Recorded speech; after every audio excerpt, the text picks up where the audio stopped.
The shipwreck of the MS Estonia is one of the most horrible maritime disasters in Europe. The wreckage of this giant ship still lies on the bottom of the Baltic Sea, but for a long time the authorities didn't allow anyone to approach it. Moreover, they even once planned to bury the vessel under thousands of tons of concrete. But why? It was just a passenger ferry. Perhaps someone really wanted to hide some secret connected with the ship. Let's try to figure it out. On September 27, 1994, MS Estonia departed from Tallinn for a routine trip to Stockholm. There were 803 passengers and 186 crew members on board. From the very beginning of the journey, the ferry encountered difficulties in the form of a powerful storm. However, high waves and strong winds weren't unusual for the Baltic Sea in autumn. And of course, the crew was prepared for that. But around 1 a.m., something went wrong. A loud metallic crash was heard. According to the later accident report, this noise was caused by a giant wave striking the ship. But there was something unusual about that wave. You'll learn about it a little later. So a loud crash rang out. Then around 1:15 a.m., the ship's bow visor lifted. Its doors burst open and water rushed into the vessel. The crew sent a distress signal, but the water was filling the ship too quickly. Around 1:50 a.m., Estonia sank. Out of all the passengers, 138 people survived. One of them later passed away in the hospital. News of the disaster shocked Europe. For Sweden and Estonia, it was one of the greatest catastrophes in the history of both countries, since most of the passengers on board were citizens of these nations. But what exactly happened there? Why did the ship sink so quickly? What was that huge wave? Of course, an investigation began. At first, it raised no questions, but later, something strange started to happen. Estonia, Sweden, and Finland organized the Joint Accident Investigation Commission, or JAIC. After a thorough investigation, the commission concluded that the bow visor's locking mechanism failed under the pressure of heavy seas, causing the visor to detach, tearing the bow ramp open and allowing massive amounts of water to flood the car deck. But why did this happen? The cause was said to be poor maintenance. However, survivors said that everything began with a loud crash. The locks couldn't have created such a sound, which means something else must have happened. Moreover, people didn't just hear some kind of explosion, they actually felt it. But for some reason, these witness statements weren't included in the report at all. Strange, right? But that was only the beginning. When a ferry is in port, its watertight bow visor opens so that passengers and vehicles can board. This section opened during the storm and allowed water to rush inside. However, the bow visor was later found about 1 mile away from the site of the shipwreck. 6 weeks after the disaster, it was lifted from the seabed and hidden at a base near Stockholm to conduct a thorough investigation. This piece of the ship remains there to this day. The Swedish authorities promised that they would raise the entire ship from the seabed, but then something happened, and they suddenly changed their minds. Then, in 1995, the governments of Sweden, Finland, Estonia, the United Kingdom, and several other countries banned any research into the wreckage altogether. As punishment, offenders could face 2 years in prison. They said it was for ethical reasons. According to them, the site is a maritime grave and therefore no one should approach it out of respect for those who drowned. But the strange decision didn't end there. The authorities of Sweden, Finland, and Estonia even decided to seal the sunken ship in concrete so that no one could disturb the wreckage or allow grave robbers to reach it. Of course, the relatives of the passengers were outraged. They held meetings and demonstrations, protested against the decision, and it worked. The authorities abandoned the plan to seal the ship in concrete, but the ban on unauthorized approach is still in effect. Immediately after the strange investigation and the statements from officials, people began talking about conspiracy theories. Perhaps the ship had been transporting some kind of secret technology or sensitive information. Considering that this hypothetical technology was being carried on a passenger vessel, someone may have wanted to keep that transport secret. Another version claimed that some kind of underwater rocket struck the ship. It pierced the bow section and created the loud crash that survivors heard. But why would someone launch such a rocket? Perhaps because of the ship's secret cargo. Even if the vessel was carrying something classified, is there any evidence pointing to this version besides theories? Yes, there are a few. In 2000, a German journalist managed to reach the wreck site and took a sample from the hull of the sunken ship. He analyzed this piece and said the metal had been subjected to forces caused by an explosion. However, other specialists from a government laboratory later discovered that similar marks could be found on other ferries as well. They said this wasn't the consequence of an explosion, but the result of a special anti-corrosion treatment applied to the steel. It's difficult to say what to believe, but there was another detail. In 2004, 10 years after the tragedy, Swedish television interviewed a former customs officer who had worked at the port of Stockholm. He said that a few weeks before the disaster, 2 boxes had been transported through the port aboard MS Estonia. The customs officer wanted to learn more about the cargo, but his superiors ordered him to ignore it. That means the ship perhaps had already been transporting some kind of secret cargo even before the tragedy. The ban on researching the wreckage, witness statements that were not included in the investigation, the customs officer's interview, and the public outrage, all of these factors were too significant to simply ignore and forget about the disaster. Despite the authorities' ban on approaching the ship, one man decided to do exactly that. Swedish journalist and filmmaker Henrik Evertsson sent down a camera attached to a machine that can swim underwater and carefully examined the wreckage of MS Estonia. In 2020, he released a documentary film about it, and of course, the film revealed many things that the authorities had never talked about. The director's team used a remotely operated underwater vehicle that descended to the seabed and filmed the ship. They discovered a large hole on the starboard side of MS Estonia.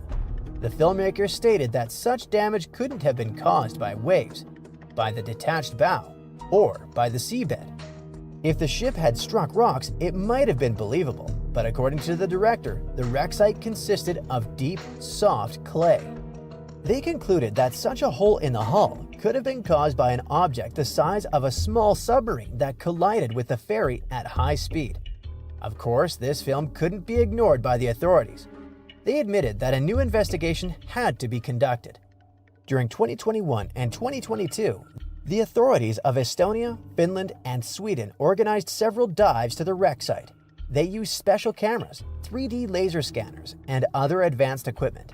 Then, an interim report in 2023. They stated that there were no signs of a collision between the ship and another object, and no evidence of any explosion in the bow section.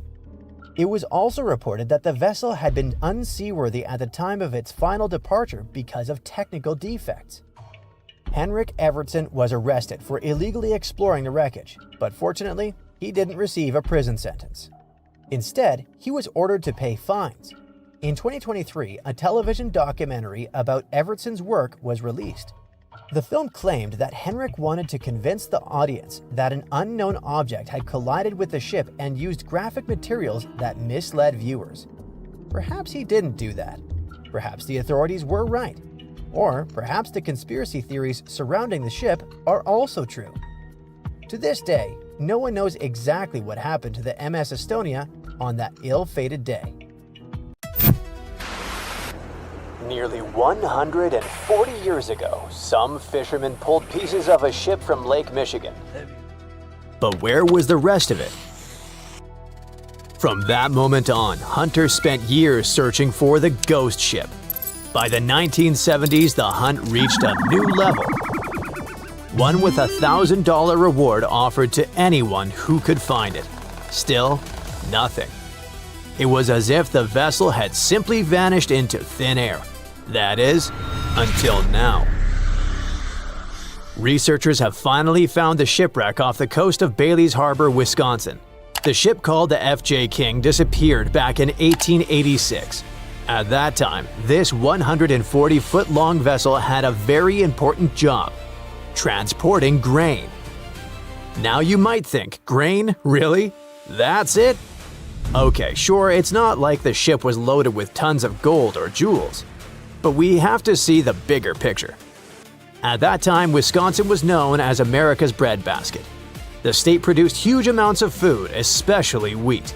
In fact, about 1/6 of the nation's wheat was being harvested there. Farming was booming, and that of course meant big money. The FJ King was part of that golden era. For about 19 years, it successfully carried and traded grain and iron ore through the Welland Canal. That is, until September 15, 1886. That day, the crew were on their journey to carry iron ore from Michigan to Chicago. It was supposed to be just another routine trip, but they were caught in a powerful storm. The conditions were brutal, with waves nearly 10 feet high. The crew fought desperately to get the water out and keep the ship afloat, but the waves were too strong. They kept coming, one after another. The men worked hard until they couldn't go on anymore. The waves were splitting the ship's seams. At this point, a catastrophe was inevitable. So Captain William Griffin gave the order, "Abandon ship." They had no choice but to get out. The men grabbed their belongings as fast as they could and climbed into the ship's small yawl boat. It was 2 in the morning. Everything around them was dark. As they tried to get closer to shore, the FJ King went down, bow first. And then suddenly, boom! The crew watched in shock as the ship's stern deckhouse blew off, sending the captain's papers 50 feet into the air. They stayed in the small boat until they were picked up by a passing schooner called La Petite. The crew took them to Bailey's Harbor, and moments later, Captain Griffin filed a wreck report. That's when the real mystery began. In his report, the captain said the ship had gone down about 5 miles off the shore of Lake Michigan. But that was just what he thought. I mean, it wasn't based on any instruments, readings, or anything like that. It was just what he remembered from that night. A week later, though, a local lighthouse keeper spotted the masts of a schooner sticking out of the water, much closer to shore. He reported it to a nearby newspaper, and that's when people really started asking questions. Could that be the FJ King? Even though they had a solid lead, it didn't take them anywhere. No one could find the boat. Days passed, then months, then years, until 2025. That's when an investigator named Brendan Baylod decided enough was enough. He gathered a team of about 20 scientists and historians to finally track down this historic shipwreck. They dug through hundreds of original documents about the ship and the day it went down, piecing together clues and narrowing down the area where it might be. Many experts were like, "Man, just let it go." And to be fair, they had every reason to feel discouraged. After all, that whole area had already been searched over and over. There was just no way the ship could still be out there. But Bayod didn't give up. Okay, truth is, he also thought it was a long shot. But working to find the ghost ship had other perks. His team wanted to get some hands-on experience with a brand new super advanced sonar. With that in mind, they set out on their mission, heading to Lake Michigan on June 28th. Okay, great. But where do you even start? First, Bayod had to clear something up. Back when the wreck happened, who was actually telling the truth about the ship's location? The captain or the lighthouse keeper? Getting that answer would point them in the right direction. Then, Bayod thought about something that might have already crossed your mind. How could the captain really know where they were? It was pitch black. He'd just been struggling to keep his ship afloat. He couldn't see much. He was exhausted and probably hungry. He definitely wasn't thinking straight. That's when the investigator realized the lighthouse keeper's directions were probably more accurate. Thankfully, he found the newspaper article from 1886. You know, the one I mentioned earlier, where the lighthouse keeper gave a more specific detail about where he'd last seen the ship's masts. What the investigator did next was draw a 2-square-mile grid around that location, and the team decided to map the lake bottom inside that grid using their fancy tech. So, there they were, aboard the Shoreline, a tour boat that usually carries sightseers along the peninsula. But that day, they didn't really expect to find anything. Their only goal that afternoon was to test their new side-scan sonar, one with much greater capability than the previous model the crew had been using. But then, after about 2 hours of searching, something strange happened. The sonar was sending out sound waves to map the dark floor of Lake Michigan when it started to act a little differently. And as the images began to stitch together, they revealed a shape that was impossible to mistake. A ship. Bingo. They'd found it. Turns out the wreck was less than half a mile from where the lighthouse keeper had said it would be. At this point, some of the crew had to pinch each other. They couldn't believe their eyes. They were shocked, not only because they'd found the ship so quickly, but also because of how well it was preserved. You see, the investigators were hopeful, but they also thought the ship would be shattered into pieces. After all, it had been carrying iron ore, and the weight of all that metal could have torn it apart even more. But no. To everyone's surprise, the hull was almost completely intact. Sure, the front right side was crushed, but the rest of it was pretty much there. The investigators even found the crew's belongings and kitchenware scattered across the lake bottom. Once they got over the shock, they called in archaeologists to examine the site and create a three-dimensional model of the wreck. This is the fifth major shipwreck Bayard and his team have found in the last 3 years, but the truth is, this region is full of mysteries still waiting to be uncovered. The F.J. King is just one of around 6,000 ships that were damaged or destroyed in incidents across the Great Lakes during the 1800s. And it's estimated that hundreds of these wrecks still remain hidden at the bottom of Lake Superior, Michigan, Huron, Erie, and Ontario. Thankfully, discoveries like this one could become more and more common. In fact, more shipwrecks are being found today than at any other time in history. Advances in technology have made scanning the lake floor less expensive and more accessible, not just for professionals, but for amateurs too. And the profile of these modern-day shipwreck hunters has changed. Now, they're more often searching for wrecks for their historical value, not just to find treasure. Another project that could help uncover even more wrecks in the Great Lakes is called Lakebed 2030. It could change everything, as its goal is to map the entire lake floor. And right now, only about 15% has been explored. That means the Great Lakes might still be hiding their biggest secrets, and that, at the very least, is super exciting. The Costa Concordia. The Costa Concordia. The Costa Concordia. The Costa Concordia. The Costa Concordia. Costa Concordia. The Costa Concordia. Costa Concordia. The Costa Concordia disaster is a tragedy that took dozens of lives, yet went down as completely avoidable and should have never happened. The disaster was caused by the captain going off course, and it wasn't to dodge an iceberg or fix an engine issue. He wanted to pull a flashy stunt called a sail-by salute. That's when a massive cruise ship sails way too close to shore so people on land can wave. Unfortunately, it became the most catastrophic high in history, claiming 32 lives. It was 2012.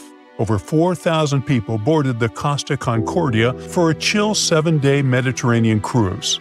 But Captain Francesco Schettino wasn't content with just following a safe, boring route. So on January 13th, after leaving Civitavecchia, Italy, he steered toward Giulio Island to pull off his grand salute. Did he have authorization? Nope. So he ordered the crew to change course, and it went something like, "Listen guys, let's head this way." But the helmsman heard "that way," and without a translator handy, the ship took the wrong turn straight into the rocks. There was a magic show going on when the lights suddenly went out. At first, people thought it was part of the act, but then came a horrendous, loud crash, and everyone started to panic. The ship rolled onto its side, and suddenly, it became impossible to access lifeboats. Some passengers had no choice but to jump into the cold sea and swim for land. And this wasn't just cold water, it was hypothermia cold, the kind that freezes your muscles and shuts down your arms and legs in minutes. And to make things worse, the ship hadn't even run an emergency drill, so it was total chaos. At some point, Captain Schettino abandoned the ship. Later, he blamed the disaster not on himself, but on the rocks. Yes, he literally said the rocks weren't marked on his charts, and that was the real problem. After the disaster, cruise lines tightened their safety rules, so now every passenger has to do a muster drill before any cruise ship even leaves port. A little late, but at least they finally figured that one out.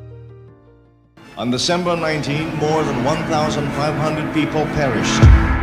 Now, if you thought the Costa Concordia was bad, meet Doña Paz. This was chaos on a whole new level. So much so, it holds the world record for the largest maritime disaster ever in terms of lives lost. And if you're looking for someone to blame the must-see movie the captain chose to watch instead of, steering. Officially, this passenger ferry could carry about 1,500 people. But somehow, more than 4,000 ended up on board. It was basically a human sardine can on water. There weren't enough beds, so passengers slept in the hallways, on the decks, and sometimes 3 or 4 had to share one bunk. And to complete the disaster starter pack, rumor has it the ship didn't even have a working radio, and the life jackets were locked away. Oh, perfect. It was December 20th, 1987. The Doña Paz set off across the Tabla Strait in the Philippines. For hours, nothing seemed out of the ordinary. Then, at about 10:30 that night, the ferry slammed into an oil tanker, the MT Vector. The problem is that Vector was carrying over 1,000 tons of gasoline. Yep, gasoline. So you see where this is going, right? After the collision, flames quickly spread to both ships and across the water around them. The captain, meanwhile, was in his bedroom watching a movie, and most of the crew was busy partying, which means nobody with real experience was even monitoring the ship when it crashed. So, when chaos broke out, even the crew panicked. Now, remember that whole women and children first code from Titanic? Here it was more like every man for himself. There were no orders, no evacuation plan, no leadership. Passengers were trapped with literally nowhere to run. Some were forced to jump off the ship, only to land in flaming waters. Others didn't even have time to react. Out of more than 4,000 people on board, only 25 survived. What we learned from this disaster is that, yes, there is a limit to how many people you can fit onto one ship. Afterward, the Philippine maritime industry finally enforced stricter safety standards and got a lot tougher about passenger limits. So no, you won't be sharing a bunk with a random stranger if you get on a ship there today. If the Doña Paz is known as Asia's Titanic, then the MV Lujula is Africa's version of it. In 2002, this ferry was supposed to make a trip from Ziguinchor to Dakar. The Lujula was designed to carry about 580 passengers, but on the day of the disaster, it had more than 3 times that number on board. So, from the moment it left port, the ship was already leaning to one side.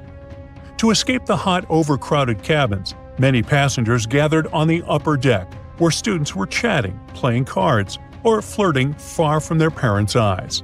But when night fell, those life is good vibes disappeared fast. Dark clouds rolled in, and strong winds started rocking the ferry. As rain started pounding the Lujula's deck, hundreds of passengers rushed inside. Then the ship suddenly tilted hard to the left, and water came pouring in. The cargo hadn't been tied down properly, so it all slid to one side. Even a heavy generator broke loose, and suddenly everything went dark. Panic spread. People grabbed onto anything they could, railings, ropes, other passengers, but the ship tipped too far. Within minutes, the ferry capsized off the coast of Gambia. Most of the travelers were trapped inside. Only 64 people survived. Even after 2 decades, no one has truly been held accountable. Some blame bad weather, but others say it was human error, and honestly, there were plenty of those. Too many people on board, warnings ignored, and a painfully slow rescue. Let's just hope nothing that tragic ever happens again.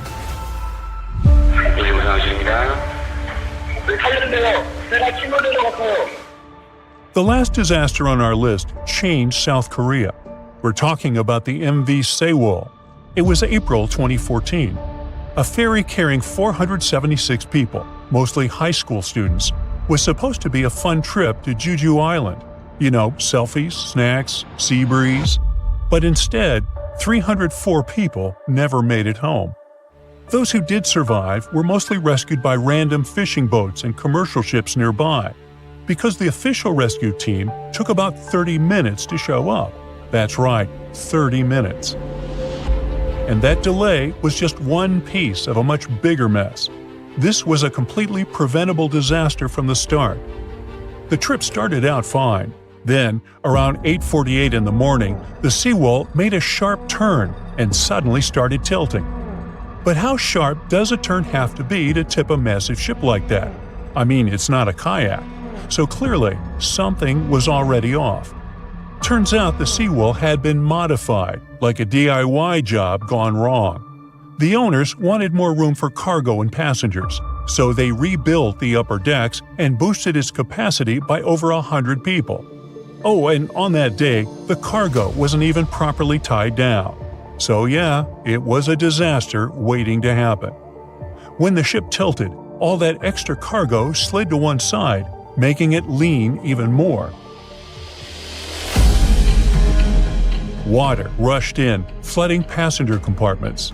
The ferry started sinking within minutes. The passengers panicked, but then they heard the instructions over the intercom. "Everyone, stay where you are. Don't move. It's safer in your cabins." Well, it wasn't. While hundreds of students followed orders and waited for help, the captain and several crew members escaped. Yeah, they got off the ship while teenagers were still trapped inside. When rescue teams finally arrived, it was too late for most. The seawall disaster shocked an entire nation, but it also brought people together. It sparked new laws, better training, and a promise that no ship would ever sail that recklessly again. Now, it's been barely a century since the Titanic sank, but scientists say that already, within just a few decades, its wreckage could disappear almost entirely. Meanwhile, a Greek wooden shipwreck that's around 2,400 years old is still looking good. Is it because of some ancient shipbuilding magic, the materials, or something entirely different? Well, let's find out. In the red corner, the infamous Titanic really doesn't need an introduction. It was the largest ship of its time, stretching nearly 900 feet in length. Constructed using strong steel plates and held together with iron and steel rivets, it was powered by coal-fired steam engines. Inside were dining rooms, elevators, even a swimming pool. In 1912, Titanic set out from Southampton, heading for New York, with about 2,200 people on board. 4 days later, it hit an iceberg. The hull tore open, water rushed in, and the unsinkable ship went to the bottom of the North Atlantic, nearly 2.5 miles down. When explorers finally found it in 1985, it looked surprisingly complete, with 2 large pieces mostly intact. But time, pressure, and salt water have been eating away at it ever since. Parts like railings have fallen apart, decks have sunk, and entire sections are starting to break down. At this rate, experts believe that by around 2037, most of what's left could be gone. Meanwhile, in the blue corner is the Greek Challenger. In 2018, researchers exploring the Black Sea made a very different kind of discovery. About 6,600 feet below the surface, they found a Greek merchant ship that sank around 400 BCE. Now, it's only about 75 feet long, but it's still clearly recognizable as a ship. The mast and rudder are visible. It was most likely a cargo ship, built for short and medium-range trips, transporting goods between ports rather than across open oceans. Whatever happened, it sank deep in the Black Sea and stayed there, surprisingly well preserved. The wood hasn't disintegrated, and the shape of the ship is still easy to recognize even after so much time. This doesn't seem possible, but the explanation is really cool. In almost every situation, wood is far less resilient than steel. Steel is one of the strongest materials humans have ever made. It can handle huge pressure and heavy loads for years. That's why modern ships, skyscrapers, and bridges are built from it. Wood is soft, flexible, and much weaker. It deteriorates rather quickly, especially when exposed to sunlight, oxygen, and water. Wooden shipwrecks are doomed to disintegrate sooner or later. Saltwater soaks in, fibers break down, and living things start to eat it. In shallow or warm seas, wood becomes a meal for shipworms. Well, not actual worms, but mollusks that drill through timber like underwater termites. They feed on wooden ships, and in just a couple of decades, poof, gone. So, by all logic, the Titanic, made of solid steel, should be the one lasting longer, and the Greek ship, made of wood, should have turned to dust centuries ago. But that's only true when both are exposed to a similar environment. Titanic's remains are in the North Atlantic. It's one of the harshest environments on Earth. The wreck lies about 12,500 feet deep, where the pressure is more than 370 times greater than at the surface. Temperatures hover just above freezing, and the water is loaded with salt and dissolved oxygen. When iron and steel meet oxygen and salt water, they form iron oxide, or rust. But the Titanic's decay isn't just chemical, it's also biological. In the 1990s, scientists discovered special bacteria on the wreck called Halomonas titanicae. These microbes actually feed on the metal itself, building fragile, icicle-shaped formations called rusticles. Rusticles may look solid, but they're brittle and hollow, like coral made of rust. As they grow, they break off, taking bits of the ship with them. Every rusticle that falls means a little more of the Titanic disappears. Add to that strong underwater currents and deep-sea pressure, and it's easy to understand why the wreck is slowly collapsing in on itself. The Black Sea, on the other hand, has some fascinating traits that make it unique. Its structure is like a giant layer cake, made of two completely different oceans stacked on top of each other. At the top, you have regular seawater, full of oxygen and marine life. But below about 600 feet, it's quite the opposite. The deeper layer is dense, salty, and completely cut off from the surface. Scientists call this stratification, meaning the layers don't mix much, kind of like oil and vinegar after they've settled in a bottle. That happens because rivers on one side bring in a lot of fresh water, while salty water from the Mediterranean sneaks in through a narrow passage near Turkey. The fresh water floats on top because it's lighter, trapping the heavier, saltier layer underneath. Now here's the cool part. That lower layer has been sealed off for thousands of years. No oxygen reaches it, so oxygen-dependent marine life can't survive. Instead, it's filled with hydrogen sulfide, a gas produced by bacteria that live off decaying organic matter. In other words, the environment helps preserve materials by preventing typical biological decay. Without oxygen and living creatures to feed on wood or metal, whatever sinks there basically ends up frozen in time for quite a while. And it really works. Even delicate things like rope, leather, and fabric have survived at those depths. That's why archaeologists love this place. They've recorded over 60 shipwrecks – Greek, Roman, Byzantine, and Ottoman, many of them remarkably well preserved.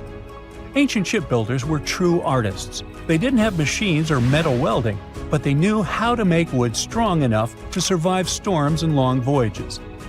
By the 5th century BCE, Greek builders had developed ships capable of traveling on long-distance Mediterranean trade routes. Their design stayed mostly the same for centuries. You could say they were the trucks of the ancient world, just slower. Over time, humans kept improving their ships. By the Middle Ages, sailing vessels had multiple masts and complex rigging, allowing them to cross the oceans instead of just hugging the coast. Then came the Age of Exploration, massive wooden ships with cannons, global trade, and sea empires. By the 19th century, wood had reached its limits. Steam engines replaced sails, and iron and steel replaced timber. Ships got bigger, faster, and stronger.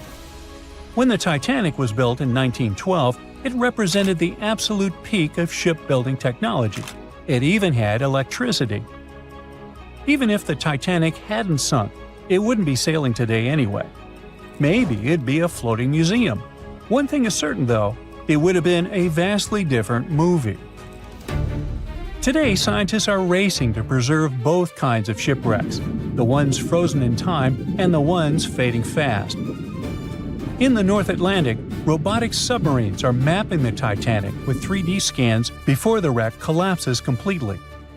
Meanwhile, in the Black Sea, underwater drones explore without disturbing anything, capturing ships that look almost new. complete with anchors, pottery, and carved decorations. Because the seabed there has been closed off since forever, it's not just ships that survive. Ancient pots, tools, and even traces of villages still lie buried in the dark, undisturbed layers of silt. It's one place you need on your map if you are into sea archaeology. But not all shipwrecks are left untouched. Around the world, an increasingly common approach is turning select historic wrecks into managed underwater museums. Instead of keeping them out of reach, scientists and conservationists are inviting divers to explore them responsibly. For example, off the coast of Greece, one ancient shipwreck from the classical era now serves as a protected dive site. In most cases, moving sunken boats is impractical and risks damage. They're safer underwater until some new technology arrives. Maybe we're not that far from the future where commercially available submarines could allow everyone to see the great Titanic firsthand. That's highly unlikely, of course. But in case of a what-if scenario, we just have to hope it happens while the ship is still there. Welcome aboard the most innovative, powerful, and safe spacecraft, Chrysalis, which will take you to exoplanet Proxima Centauri b of the Alpha Centauri star system. Thousands of brilliant minds have been working for decades to provide you with a comfortable journey through the depths of boundless space. You won't live to reach your destination, as the entire way takes more than 400 years.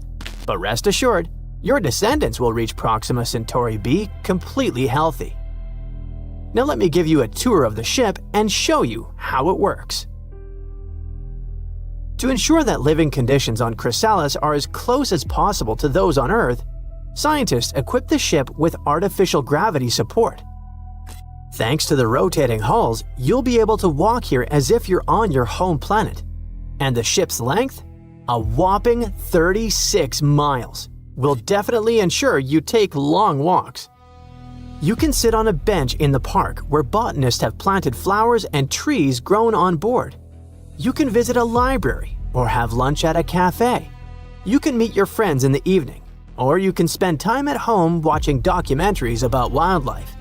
Maintaining an earthly standard of living on the ship is possible thanks to the operation of thermonuclear reactors and the unique design of Chrysalis. The whole ship is built like a nesting doll. Several layers of the ship cover one another and spin around the central core. Each layer is equipped with a fusion reactor and public spaces, farms, warehouses, natural parks, technical departments, and many other facilities. The center of the ship has communication equipment and shuttles that will take you to Proxima Centauri b after Chrysalis approaches the upper layers of the planet's atmosphere. Factories for the production of food, plants, mushrooms, insects, microbes, and livestock are located on the level closest to the core.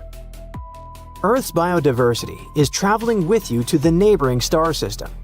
In order to maintain this biodiversity in natural conditions, engineers have equipped the ship with tropical and boreal forests. Scientists recommend regular visits to these natural areas to reduce anxiety and homesickness. The second level is designed to support passengers' social life. There are parks, schools, libraries, and hospitals here.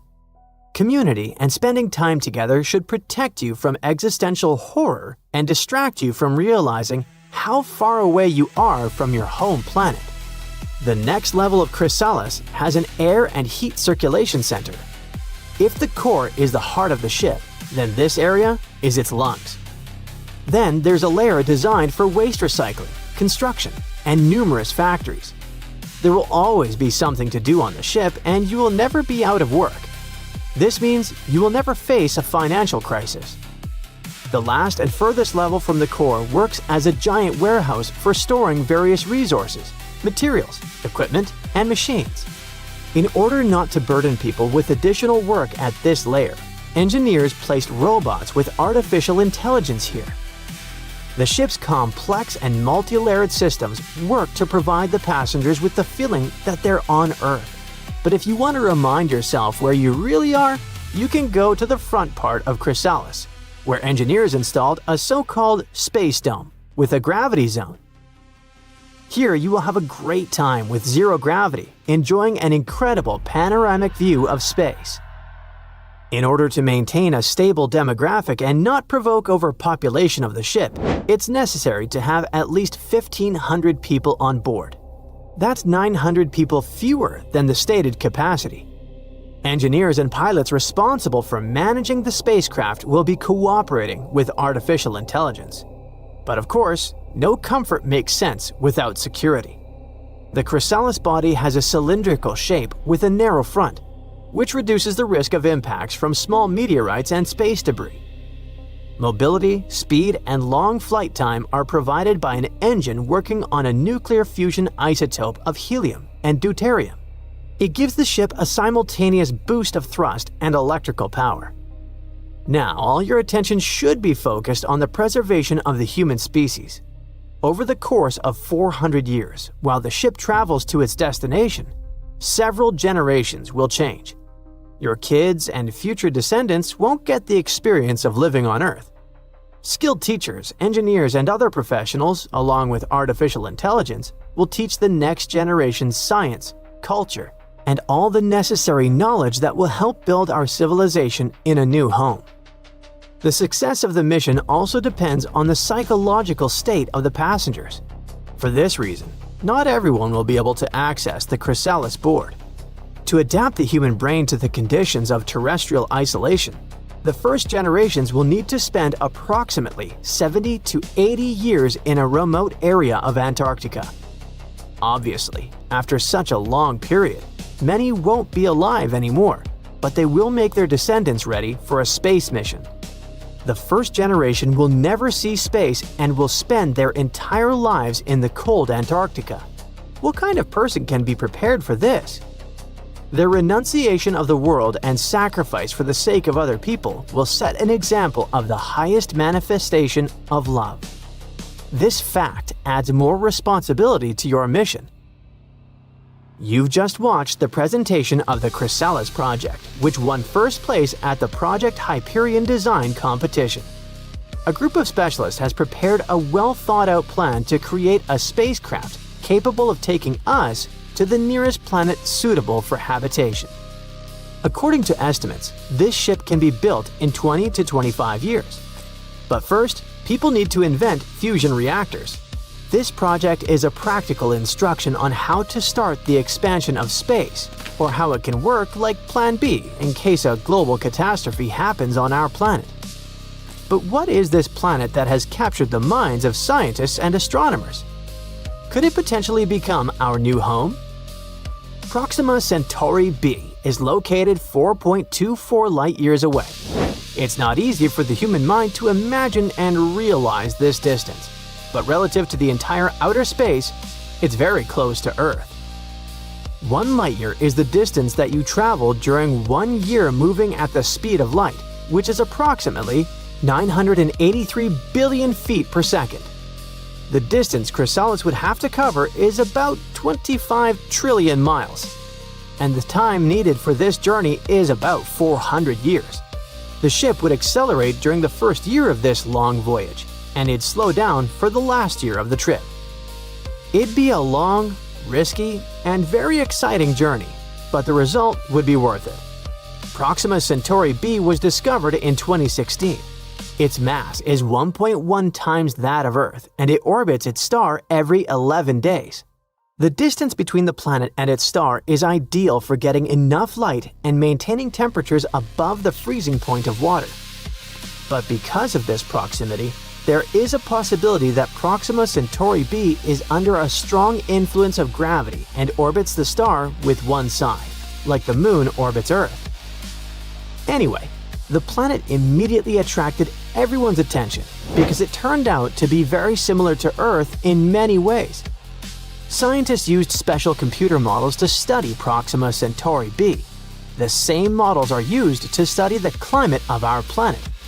They found out there might be huge areas of liquid water in that distant world, and probably living organisms. But if the planet is always facing the sun with one side, there's probably a huge temperature imbalance. Fortunately, this problem can be solved. According to new calculations, Proxima Centauri b might have a large circulating ocean that can effectively transfer heat from one side of the exoplanet to the other. A similar process happens on Earth. For example, the east coast of the United States has a milder and warmer climate because the Gulf Stream carries warm water from the tropics there. In California, the ocean current brings cold waters from the north and prevents this side from getting too hot. So maybe Proxima Centauri b is really not a bad option for us. This video's kinda serious. You won't find any jokes or memes here. It's possible that after watching it, you will change your mind about buying cruise ship tickets, because we're going to talk about people who went missing during such vacations. The cases opened by the police have not been solved. But before we look at some of these creepy stories, let's take a look at the statistics. Over the past 20 years, more than 200 passengers have disappeared on cruise ships. That's about 10 people a year. A small percentage compared to the millions of people who travel by ship every year. But every missing person is a family member. It's a whole life and a story.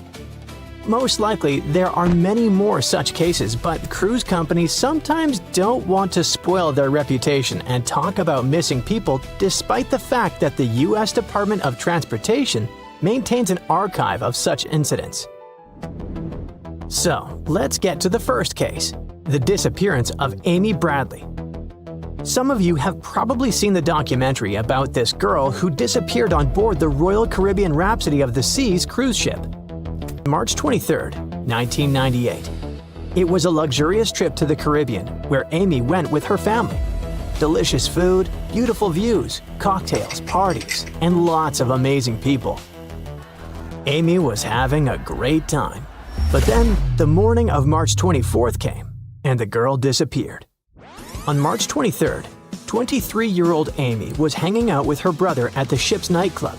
She met a musician from the cruise band, danced with him, and returned to the cabin around 3:30 a.m. At 5:30 a.m., her father saw Amy sleeping on the balcony. Half an hour later, the woman disappeared. More than 27 years have passed, and Amy Bradley has remained missing. Of course, the Coast Guard and the FBI carefully searched the ship and the water after the woman's family reported her missing, but the search was unsuccessful.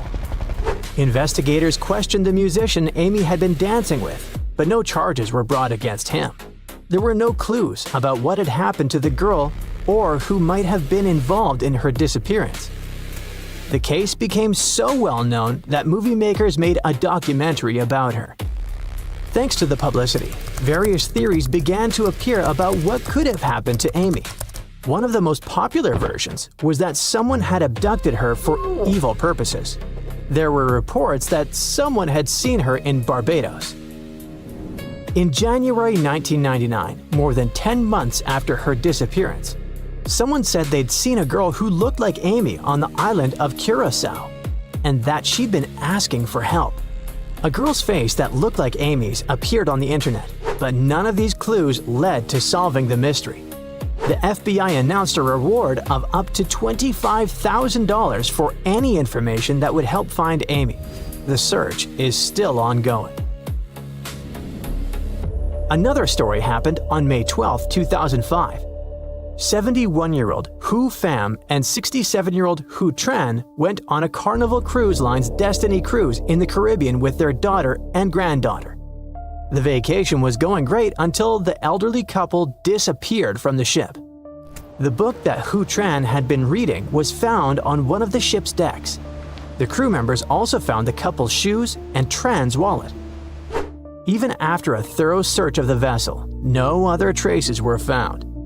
Of course, the first thing that comes to mind when two old people disappear on a cruise ship is that they could have fallen overboard. The ship repeated its route to look for the couple at sea, but 13 hours of searching didn't help. The FBI joined the investigation.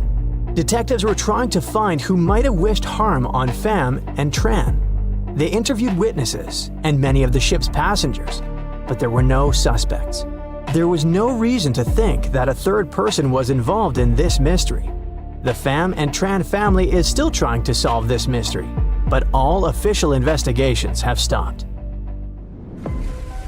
Sometimes, a person disappears from the ship even though video cameras are installed. When the records show that no one has fallen overboard, but this person is nowhere to be found. This is exactly what happened to 20-year-old Blake Kepley. He was vacationing on the Holland America Line family cruise ship Oosterdam, which sailed through the waters of Alaska. In the early morning of July 22, 2011, he disappeared. The first version was that the guy had fallen overboard, but the company provided video files from the cameras. The records showed that no one had fallen overboard during the trip. It felt like Blake had just disappeared into thin air. The U.S. Coast Guard conducted a massive search of more than 350 miles of the ocean, but they found no trace. On July 23rd, one day after the disappearance, the search stopped. Blake's disappearance was noticed when he didn't disembark in Ketchikan. He may have passed unnoticed, but there's no evidence to support this version. In addition to cameras, the ship was equipped with a fall detection system, and it didn't detect any falls. The only tiny clue was a grainy photo from the cameras. It showed someone walking around the deck on the day when Blake Kepley disappeared. But it's hard to say who exactly was walking there because their face remained unseen. Since Blake's disappearance, his family has raised the issue of improving detection systems for people who fall overboard many times. The scariest thing in such situations is the unknown. The family can't let go of the missing person, and it torments them. Such detection systems could save relatives and loved ones from uncertainty. Almost all the stories about missing people on cruises are about passengers. But the next case concerns a crew member. 24-year-old Rebecca Corium worked on board the Disney Wonderliner as a youth activity coordinator. At 5:45 a.m. on March 22, 2011, upset Rebecca was talking on the phone in the crew lounge. She was captured on a video camera, and it was the last time Rebecca was seen alive. The crew conducted an inspection of the ship and the surrounding waters off the Pacific coast of Mexico, but the girl was never found. But the most mysterious thing about this story is that a few weeks after the disappearance, someone used Rebecca's credit card, but it's still unclear who did it. Many years have passed since the disappearance of this girl, and of course, during this time, there were theories about what had happened. The ship's captain suggested that Rebecca had been washed overboard by a large wave when she had been near the pool, but the woman's family rejected this idea. Others said that someone had wanted to harm her, but there's no confirmation of this version.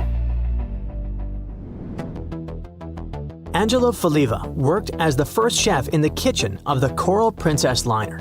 On November 25, 2009, according to eyewitnesses, Angelo had a conflict with one of the employees.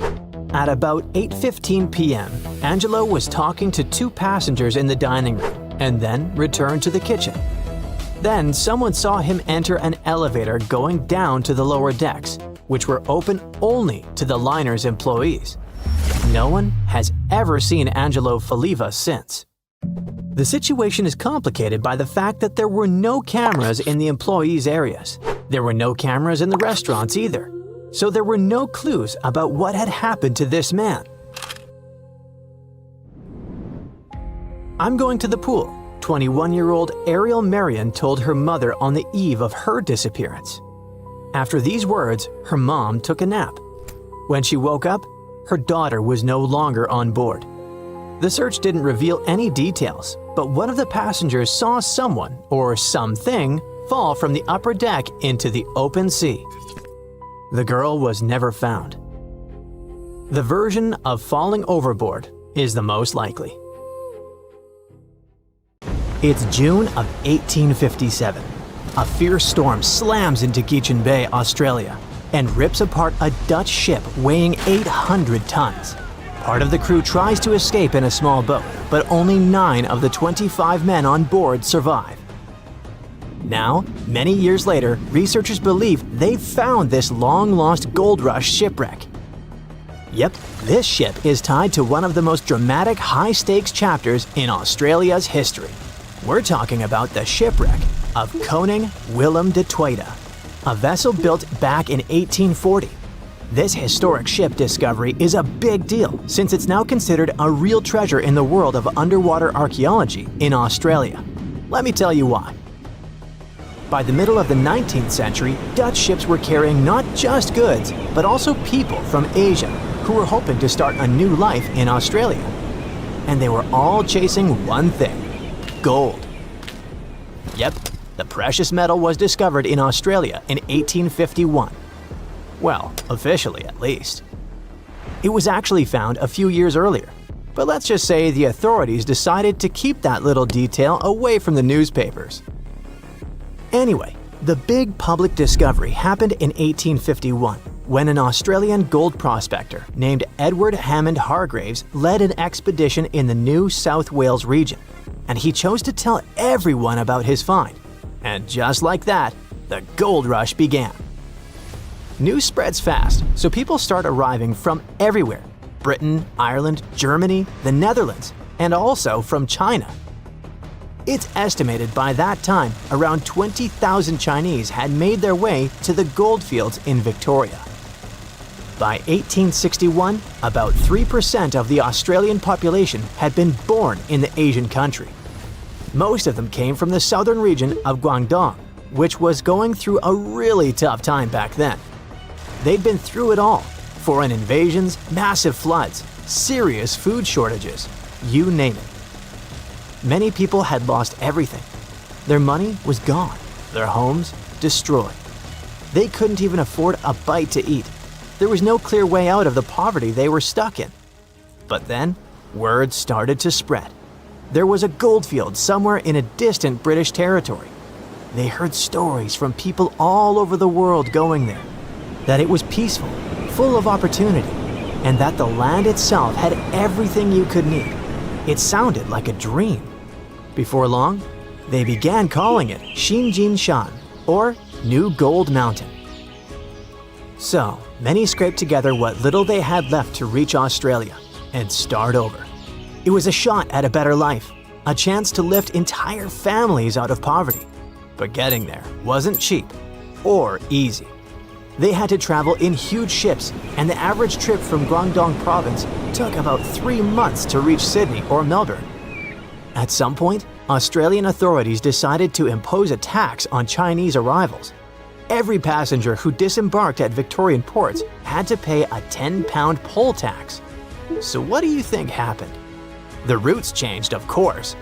Instead of docking directly in Victoria, ships began stopping in Robe, a town in the southeastern part of South Australia. From there, people would walk about 250 miles all the way to the goldfields, just to avoid paying the tax. And this area is exactly where the Koning Willem de Tweede was discovered. Yep, our Dutch ship was found off the Robe coast, and it was one of many vessels that carried Chinese passengers to Australia. Now you can see why it's historically important, right? On the 16th of June, 1857, it brought around 400 people safely to shore so they could start their lives over. The ship itself didn't get a happy ending though. After dropping them off, it was supposed to continue its journey, but then a storm rolled in. So the ship had to drop anchor and wait it out in Geechin Bay. The weather kept getting worse. The anchor began to drag, and by the 13th of June, it was completely lost. The captain, called Hendrik Geisen, had to act fast. He made the call to beach the ship in hopes of saving both the vessel and his crew. But there was a problem. The ship ran aground on Long Beach, about 3 miles east of Robe, and it started breaking apart quickly in the rough seas. The rest of the story is tragic. 16 sailors drowned when one of the ship's small boats turned upside down. Only 9 men made it out alive. Captain Geisen stayed aboard the wreck. He eventually reached the shore by clinging to a cask. Thankfully, people who were on the beach managed to pull him out of the sea using a rope. A few months later, things from the wreck were sold to a local man in Robe named Jacob Chambers for £225, which was a pretty big amount of money back then. And that's because people were able to save a good amount of stuff from the wreck, like the bell, some doors, and wooden planks from the hull. Those doors and some of the timbers were later used to build the Caledonian Inn, a historic 2-story stone hotel that went up in 1859. As for the bell, it was supposedly used at Roe Primary School for over 100 years, but researchers aren't so sure about that part.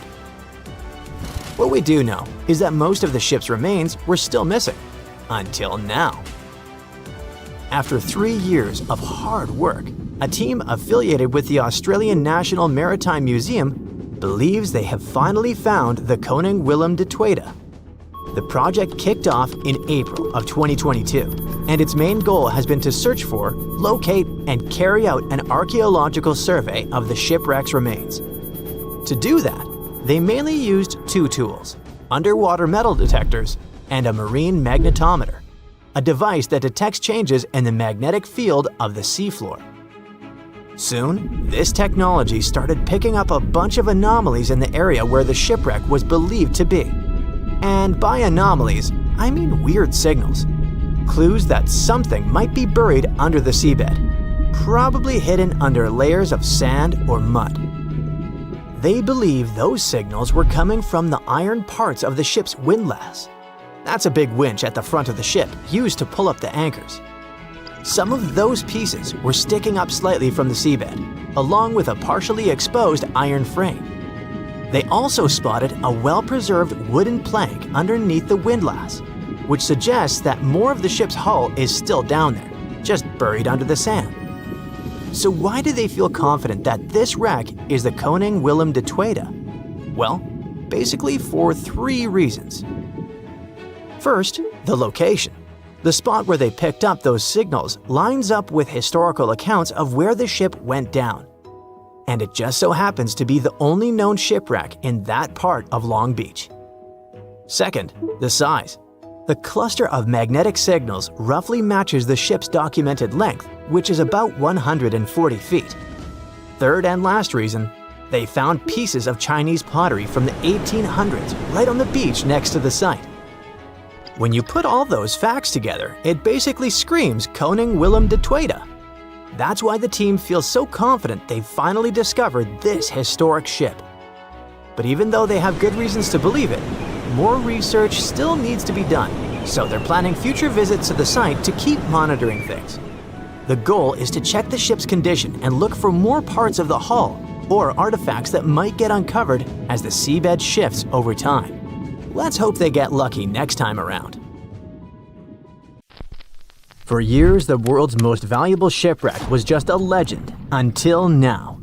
It has finally been found, and among the wreckage was a real treasure worth $1.1 billion. To understand this better, we need to go back to 1622. That year, the mighty Spanish galleon Nuestra Señora de Atocha set sail from Havana, packed with riches belonging both to King Philip IV of Spain and to the wealthy members of the crew.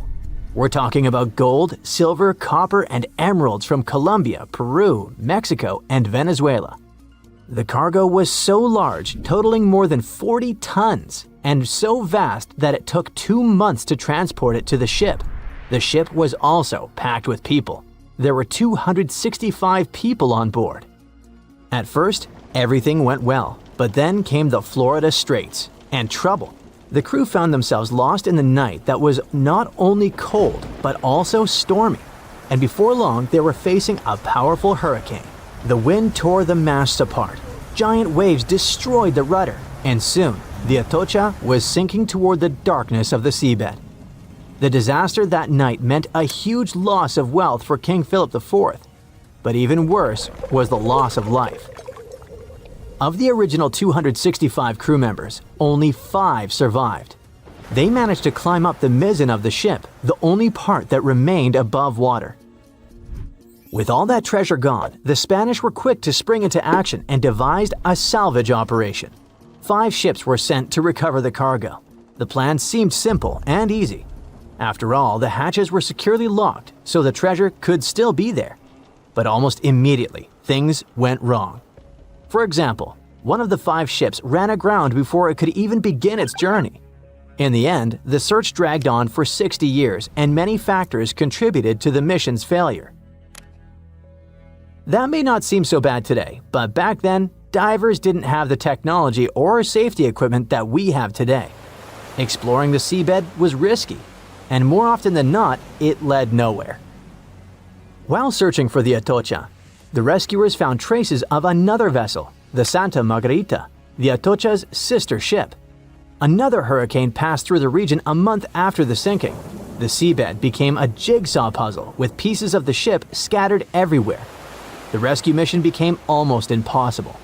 Over time, the Spanish managed to recover part of the Santa Margarita's cargo, but Atocha's treasure seemed lost forever. Even so, no one forgot that story. Then in 1969, more than 300 years after the sinking, everything began to change. An experienced deep-sea diver, Mel Fisher, stepped in and decided to rewrite history. Mel had already spent a big part of his life at the bottom of the sea. He and his wife even ran a diving school in California. So, Mel gathered his family and moved to the other side of the country. He led a new team of hunters whose mission was clear: to find the lost treasure of the legendary Atocha. They had little more than a boat, some diving equipment, and metal detectors, but that was enough to get them started. They focused on a region called the Matacumbe Keys, mentioned in several 17th century documents. In the first year, they traveled more than 100,000 miles but found absolutely nothing. It seemed like an impossible dream. But Mel still had a card up his sleeve: Eugene Lyon, a historian who would change the course of the search. Eugene delved into the Spanish archives in search of clues about the shipwreck. It was there that he found an important document that mentioned a group of people trying to save it. On the last page, it was mentioned that an area 100 miles from where Mel was searching had been the scene of the main exploration. This little piece of information was the needle in the haystack they needed. They rerouted the ship and soon arrived at the new location. But there was a challenge. That part of the ocean was deeper and the visibility there was almost zero. It was difficult to see your own hands. However, Mel knew how to deal with the adversities of diving and came up with a simple and brilliant solution. He installed 2 large tubes on the boat called letterboxes. Those tubes could be lowered in front of the propellers. The idea was ingenious. They sucked clean water from the surface and directed it to the bottom of the sea, exactly where the divers were. This technique not only cleared the murky water, but also helped to reveal objects that had been hidden for centuries. And still, the search took 16 years. During that time, Fisher found many lost items. Then, in 1971, they discovered a huge anchor. This was the first clue that they were close to finding the Atocha. In the following days, more objects appeared. Cups, swords, and ancient nails turned up. To keep everything organized, the team created a circular map. On it, they marked the exact location of each item they found. They also used radio transmitters on land and a receiver on the boat, which allowed them to know precisely where they were. The system was so efficient that it could measure the position with a margin of error of just 1 foot. Over time, a line began to form on the map, pointing to where the Atocha's main treasure might be hidden. They followed this trail for 2 years. Just when they were starting to lose hope, they found silver bars. It was the year 1973. This opened the door to much bigger discoveries. The silver alone was worth over $100,000, but the real treasure was yet to come. On July 20th, 1985, valuables that would be worth around $1.1 billion today were finally discovered in the main hull of the ship. The treasure included 180,000 silver coins, 24 tons of silver bars, 125 gold bars, a collection of pearls, and 66 pounds of emeralds. Some of these finds were priceless, not only because they were rare, but because of their history. The Atocha Cross, the Royal Orb, and the Atocha Ring, 3 royal artifacts, were found in near-perfect condition. The Atocha Cross was the most valuable of all the artifacts.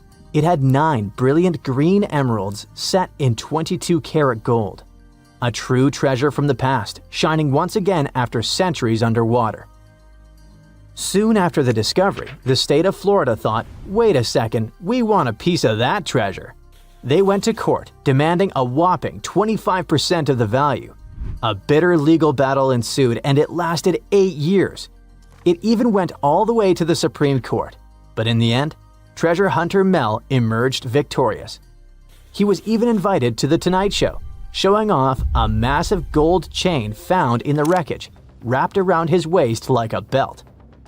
People called it the money chain, and for good reason.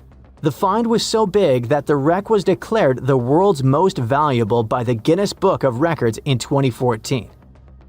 After the initial excitement, Mel sold some of the gems, but the bulk of the treasure remained in the family for a while. What was left was auctioned off. No one knows exactly how much the jewels were sold for, but one thing is for sure. Their value has skyrocketed over the years, and it's not just about the sparkle, it's about the legend that lives behind them. Today, these treasures are part of the particular Museo collection, the largest private collection of the Atocha artifacts in the world. And no, they're not for sale. But the good news is that you can still see them. They're on display, shining brightly in homage to Colombia's rich history and the famous mine from which they came. The people behind them say that these emeralds are as iconic as the rubies of Mogok or the sapphires of Kashmir. And honestly, they're right. On a fine summer night of August 30th, 1892, a shipping magnate took his family for a cruise on Lake Superior. They were traveling on the Western Reserve, which was supposed to be one of the safest ships of its day. It was made of a type of steel like that used to construct the infamous Titanic, and it ended up with a similar tragic destiny. The ship broke in two and was found only 132 years later, in 2024. The 300-foot steamship was the first steel-plated freighter on the Great Lakes. One newspaper called it the Inland Greyhound because of how quickly it cut through the water. Peter H. Minch was the owner and inventor of this vehicle, which had been built just 2 years earlier in Cleveland. On the night of its last voyage, the ship set off toward Two Harbors, Minnesota. Minch brought along 5 of his family members, his wife, their 2 kids, his sister-in-law, and his niece. There were also 22 crew members aboard. It was a pleasant and smooth ride while they were sailing across Lake Huron. But as soon as they left Whitefish Bay, the lake turned wild, and the crew had to drop anchor for a while. Later that evening, as they entered Lake Superior around 9 p.m., a fierce summer storm moved in with powerful winds and crashing waves. Then disaster. The ship began to split in two. Within just 10 minutes, the Western Reserve was completely underwater. Everyone managed to get into lifeboats. The Minch family, with some crew members, took the wooden one, and the remaining 10 people got into the metal one. But the storm was so brutal that the metal boats sank right away, and only a few made it into the other lifeboat. That second boat floated for the next 10 hours. A steamship passed by, but didn't notice or hear the people calling for help. Around 7 o'clock the next morning, the lifeboat got within a mile of shore near Deer Park, Michigan. They were so close to safety, but sadly, the lifeboat flipped too, and they all ended up in the freezing water. The only survivor of this tragedy was 24-year-old Harry Stewart, the ship's wheelsman. He swam a full mile through the freezing water and made it to shore, almost unconscious but alive. He later mentioned he survived only thanks to a heavy-knit, close-fitting pea jacket.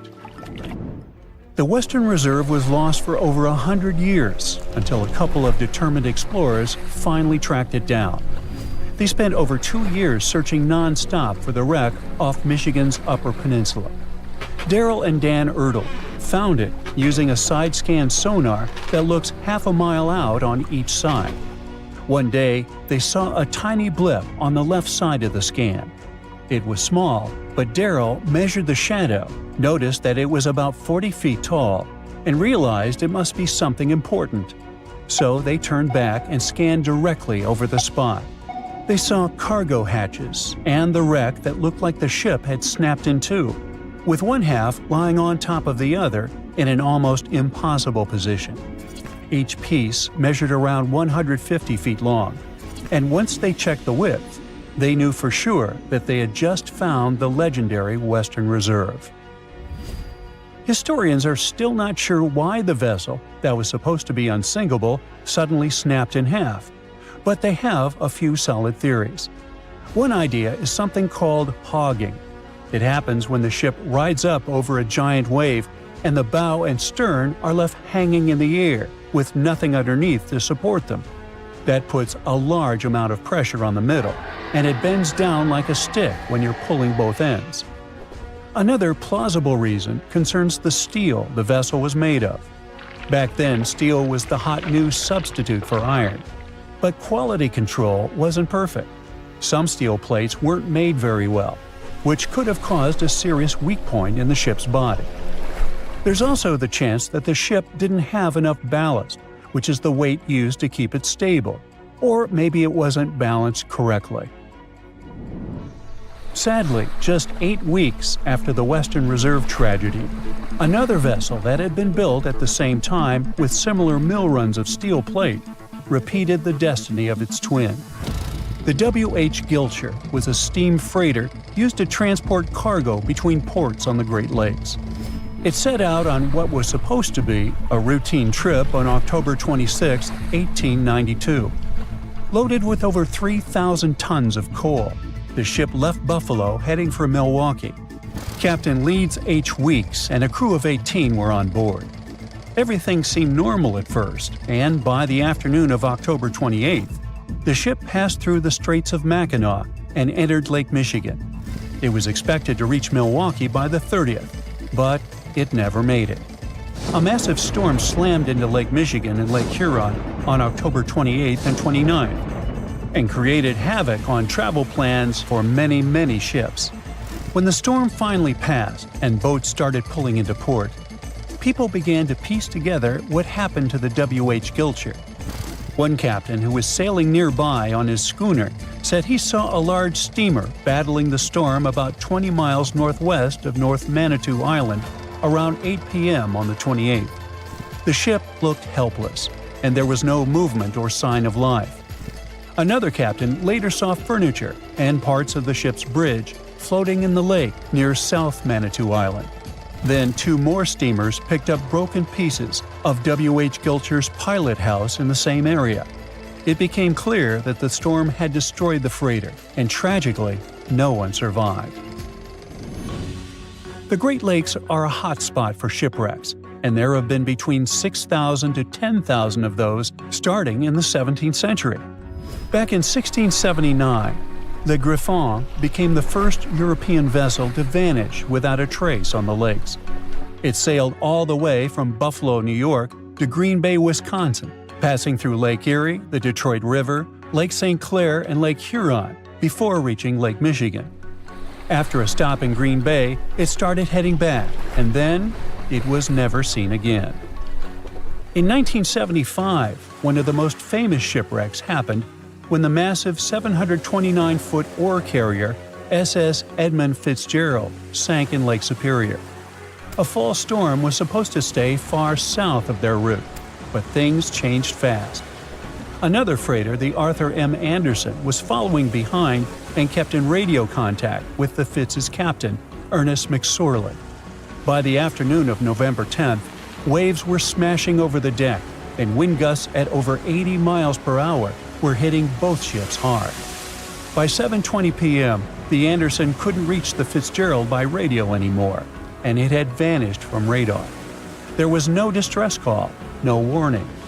The huge ship had just disappeared. Later, search crews found the wreck over 530 feet under the surface, broken into 2 giant pieces. No one of the 29 crew members survived, and no one witnessed what really happened. There could be all sorts of reasons for such tragedies, from errors in judgment and equipment failure to simply being in the wrong place at the wrong time. The Great Lakes are massive bodies of water with weather systems that you would expect to find in seas.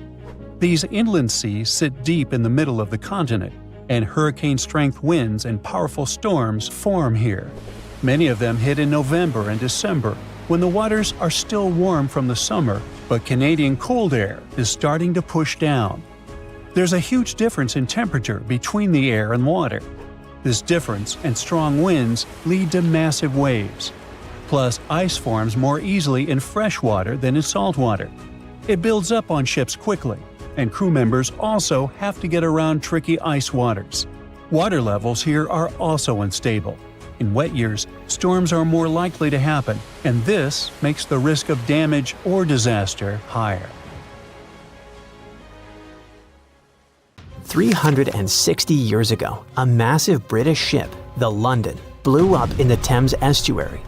The tragedy took over 300 lives, including the sailors and their loved ones. No one knows exactly what led to all this, but scientists are finally getting close to the truth.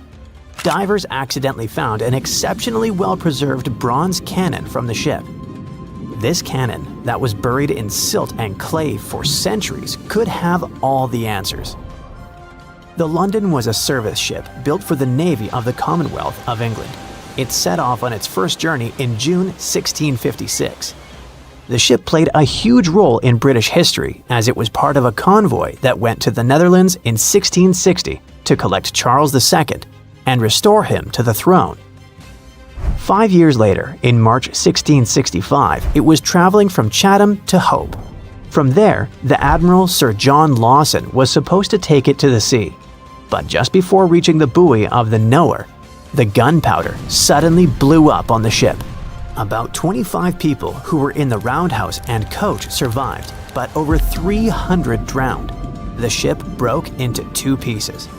Henry Bennett, the Earl of Arlington, passed along rumors that it all happened because of cheap, low-quality gunpowder that was on the ship. When experts of that time inspected the shipwreck, they concluded that the cannons could still be salvaged, but the ship itself was a total loss. Later, when someone recovered some of them, in 1679, there was a scandal where they tried to use them to settle a completely unrelated debt. In 2005, divers rediscovered the London. To protect it, port authorities even had to move the shipping lane, and a team of archaeologists got to work exploring it. That wreck is a big deal because it gives us real insights into English naval history. Visibility in the Thames estuary can be terrible.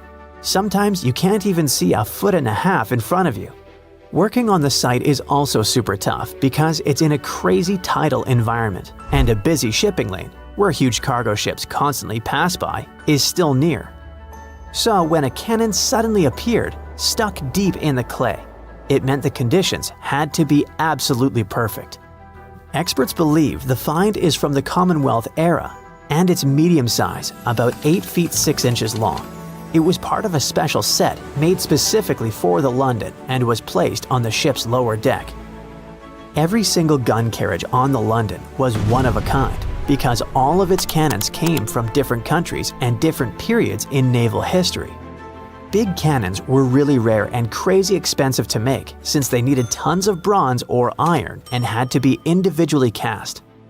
That's why the Navy often grabbed cannons from captured rival ships, old shipwrecks, or decommissioned vessels. The new find is one of the clues that could eventually help scientists to solve the mystery of the London tragedy. So far, they've also found leather shoes, pieces of instruments, wooden tools, rope, and a compass. All these artifacts are like puzzle pieces to them. They still don't have enough evidence to be sure, but it looks like both the pipe and candles could have been sources of flames that set off a larger bang. Some workers made another amazing find at a flooded quarry in nearby southeast England, about 60 miles southeast of London. They stumbled upon the remains of a rare Elizabethan-era ship hundreds of yards away from the nearest coastline. Finding a ship from the late 1500s is a huge deal, because very few vessels from that time have survived. Studying it could help scientists answer some big questions about an important era in history, when England was becoming a major player in European trade.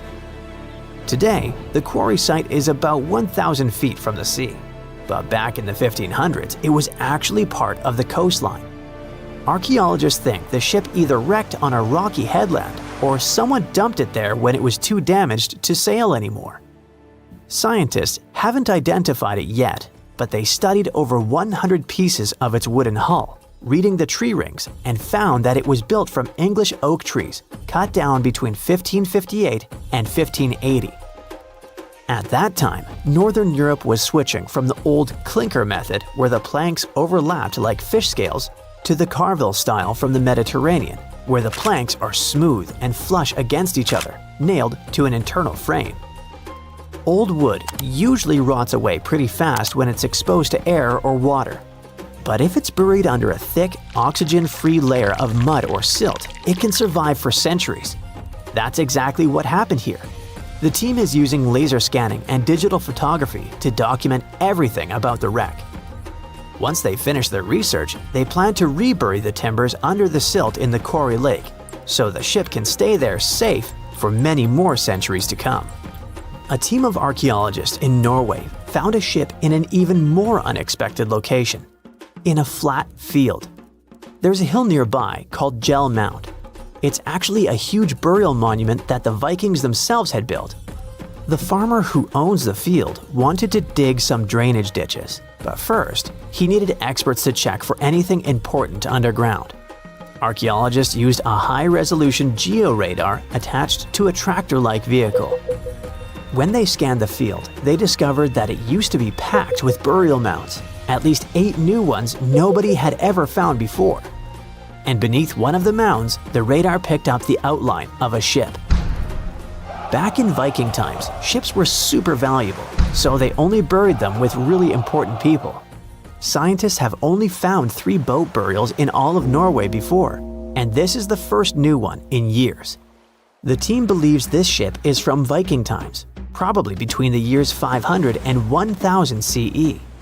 Because the burial mound above it got flat over time, the ship is now only about 1.6 feet below the ground. That's super close to the surface. It's around 66 feet long, and the radar showed that parts like the keel and the floorboards are still preserved. The archaeologists plan to explore more using non-invasive tools so they don't wreck anything by accident. If they need to, they'll start an excavation. Far away from Norway in the Namibian desert, a miner looking for gems accidentally found a legendary shipwreck almost 500 years old. The workers called in an archaeologist to check it out, and they thought it must have been the remains of a Portuguese trading ship, the Bom Jesus, that had mysteriously vanished in the 1500s. The Bom Jesus had left Lisbon loaded with treasures, aiming for India. But somewhere along the southern tip of Africa, a brutal storm slammed it into the Namibian coast. The ship smashed into rocks, broke apart, and disappeared under the waves. When archaeologists explored the wreck, they found parts of the ship scattered across the shore and buried under thick sand, which actually saved the remains from rotting away. They even discovered treasure, over 40 tons of cargo that had spilled out of the captain's chest underwater when the hull broke. There were cannons, swords, fabrics, tools sailors used to navigate by the stars, and most impressive of all, 1,845 copper ingots, solid pieces of metal weighing 16 to 17 tons in total. Scientists could even read the old trademarks stamped on them, revealing they were made by a mega-rich German trading company. And then there was the real jackpot. More than 2,000 gold and silver coins from all over the world, Portugal, Venice, France, and the Moorish states, plus 105 giant elephant tusks weighing about 2 tons. The tusks were likely on their way to become luxury goods like jewelry and fine carvings. DNA tests later showed the ivory came from West African forest and savanna elephants. They didn't find many bones though, which means the crew either managed to escape or were lost forever at sea.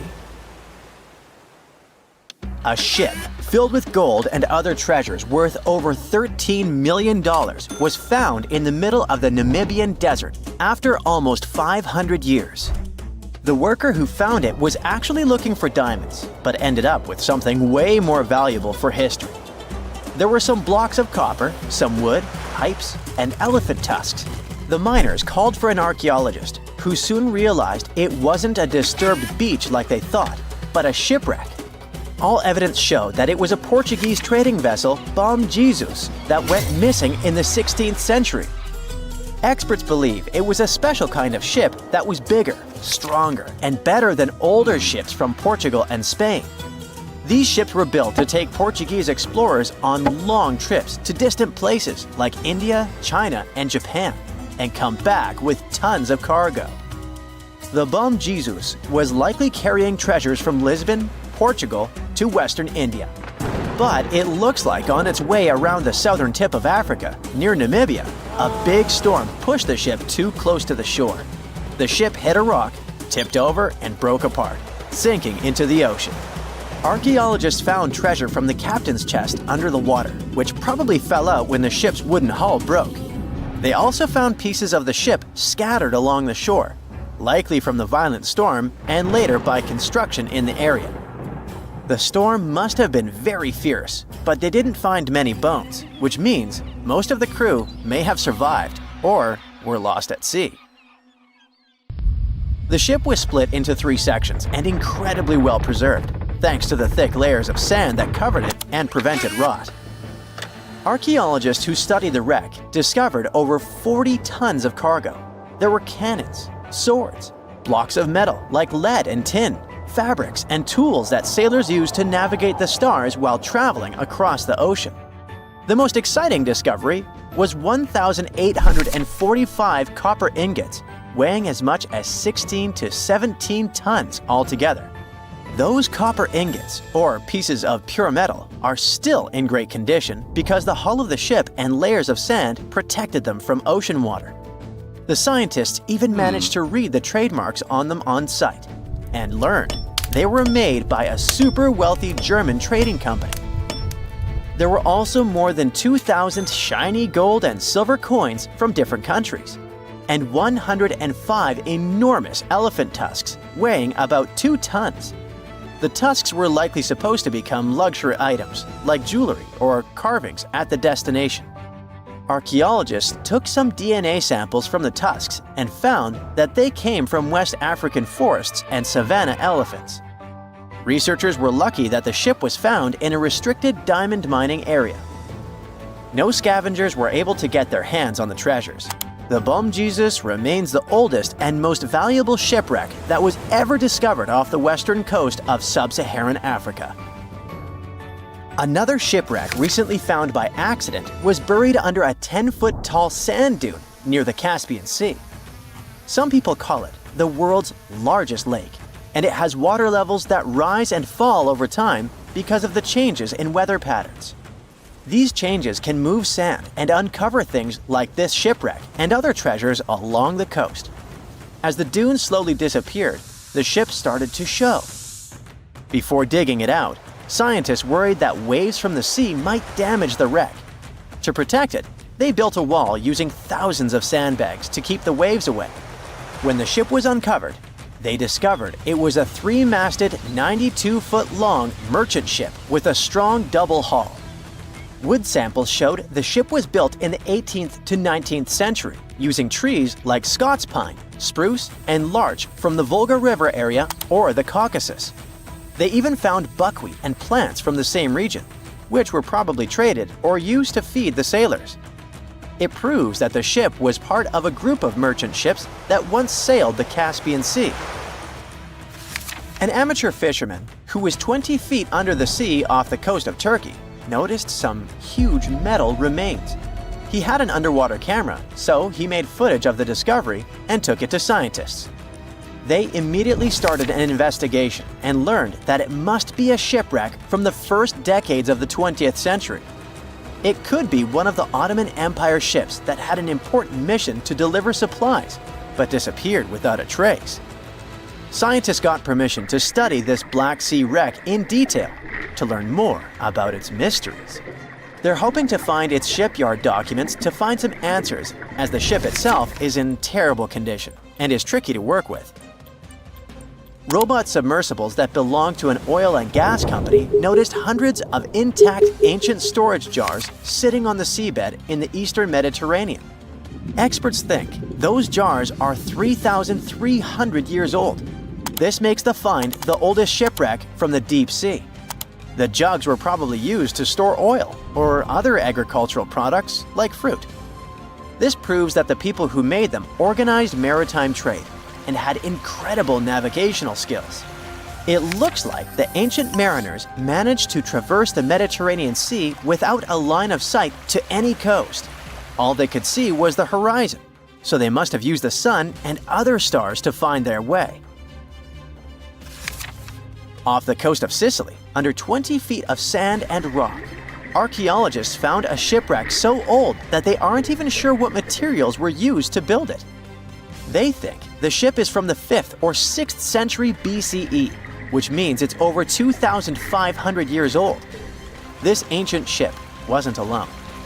Researchers also found 2 iron anchors shaped like an upside-down T from around the 7th century of the Common Era, and 4 stone anchors from prehistoric times nearby. One of the stone anchors was broken and may have had wooden pieces attached to help it hold on to the seafloor. They figured out that the ship itself was built using the on-shell technique. The wooden planks of the ship were connected so tightly that they could support the ship on their own, with extra beams added just to make it stronger. Sadly, the ship's wooden hull is very fragile now because tiny sea creatures that eat wood have damaged it over the years. Scientists are being extra careful as they study it to make sure it doesn't fall apart. This discovery is such a big deal because it was built during a time when Sicily was super important for trade. Back then, the Greeks and Punics were trying to take control of the seas long before Rome became the ruler of the Mediterranean. By studying this ship, scientists hope to learn more about how people traveled and traded in those ancient times. One more shipwreck, this time off the coast of Kenya.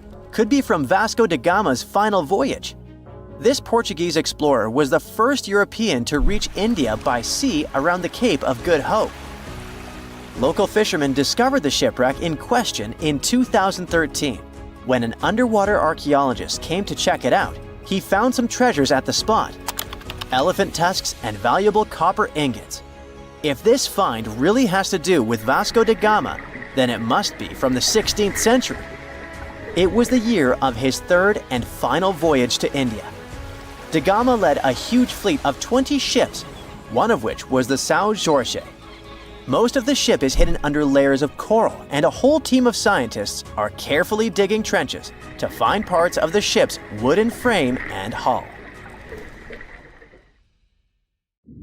A Portuguese archaeologist just discovered a bunch of sunken ships filled with gold, including a Spanish galleon with 22 tons of gold and silver. This much gold today is worth about $2 billion, and this is the money from one ship alone.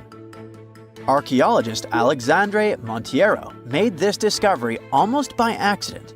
He was studying some documents when he found some information about a ship that went missing in 1615, and he decided he wanted to find it. After many years, Alexandre found not just this specific ship, he actually discovered 8,620 shipwrecks in the waters of Portugal alone. Out of this number, 250 are gold-filled shipwrecks, a discovery that would make any Jack Sparrow shake in his boots. Most of these ships went down for boring reasons like the weather, but sometimes they were destroyed in battles, which may or may not have been super epic. They were carrying gold and other treasures from the New World to Europe, and of course, everyone wanted a share. Alexandre had been studying historical shipwrecks for 30 years now, so he has discovered many ships that went down in somewhat glorious ways. In 1816, for example, a ship of one of the richest men in Portugal sank in Australia, with an insane amount of 66,000 silver coins. This was the first ship from Portugal to ever plunge in the waters of Australia. The bad news is that these ancient sunken vessels, filled with riches and epic stories, are not so easy to reach. They're deep down in the ocean and covered by sand. You could still try, but that would be stealing part of a country's history, and you wouldn't want to be that person, would you? Naturally, Portugal was not the only country that explored the seas back then. The coast of Europe is packed with sunken ships filled with gold. In fact, there are about 1 million historical shipwrecks underwater right now, and the treasures abandoned under the sea might be worth around $60 billion. It's an insane amount of money, but let me tell you that these gold-filled sunken ships aren't really worth the hassle. There are many stories of maritime treasure discoveries that turned into insane lawsuits and even long jail time. Our first story starts in 1746, when a violent storm crashed a ship called Prince de Conti near an island in Brittany. The ship was filled with tea, ceramics, and 100 gold ingots. Of course, the owners of the ship tried to save the loot, but if it's not easy now, imagine how it was back in the 18th century. It took more than 200 years for the vessel to be found. It finally happened in 1975, when a group of French men discovered it and decided to take pretty much every valuable thing they could find. Now, I said these things were not worth the trouble for a reason. In France, if you find anything that can be historical, you must declare it to the local authorities within 48 hours. Fail to comply, and you will be committing something known as a crime. To be fair, our French friends here did declare their findings, but only the corroded cannons from the ship. And the gold? Well, they sold it. Obviously, because each gold bar is worth between $125,000 to $231,000. It took French authorities almost 50 years to retrieve the stolen gold, and they didn't retrieve all of it. Part of it was bought by an elderly couple living in Florida, and the crime is so serious they were charged for connection with money laundering, organized crime, and the trafficking of cultural goods. The poachers also sold some gold ingots to the British Museum collection. Now, let's go back to the 1850s, when a steamer called SS Central America traveled from Panama to California and back again. This was during the California Gold Rush, a time when 300,000 people moved to California to dig for gold. Because the travel route was not easy breezy, people needed to carry their gold around on big ships. This is where our friend SS Central America comes in. In 1857, the ship had 578 people on board and about 10 tons of gold. Very few survived, and around $100 to $150 million in gold went down with the ship. All of this explains why in 1988, a group of investors from Columbus decided to finance a research project to find this ship. The research was led by a guy named Tommy Thompson. Tommy was really crazy about the idea of finding this sunken ship filled with gold. It took him years to find the exact location of the SS Central America, especially because the ship was 7,500 feet beneath the surface of the Atlantic Ocean, and retrieving it required a lot of fancy tech. A group of 161 investors paid for his adventure, but it goes without saying that they were not doing this out of love from their hearts. They invested $12.5 million in this project because they were expecting to earn at least 10 times more. But since life is not all sunshine and rainbows, 39 insurance companies sued the research team as soon as they retrieved the gold. Back when the ship was up and running, these companies insured the cargo of the SS Central America, and when the cargo was finally retrieved, more than 100 years later, they wanted to be compensated. They said it was not their job to retrieve it, but that doesn't mean they abandoned it. This crazy talk didn't stick, and 92% of the gold was given to the research team. The plot thickened when the investors were scammed by none other than Tommy Thompson, who fled with $4.16 million. He also had 500 gold coins, but he's not telling a soul where they are.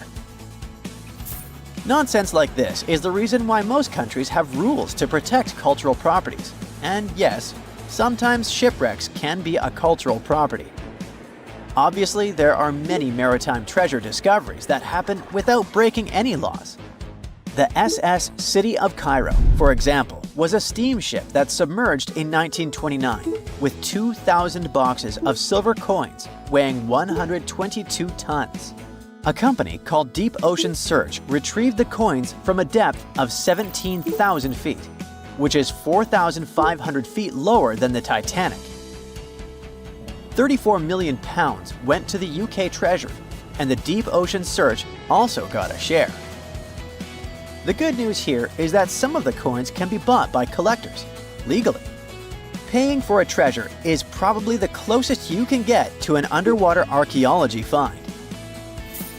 I know, all I did was destroy your piracy dreams. But while raiding gold-filled shipwrecks may be a crime in most countries, or just financially impossible for us mere mortals, not all hope is lost. There is about $771 trillion worth of gold lying on the ocean floor, and it doesn't have an owner.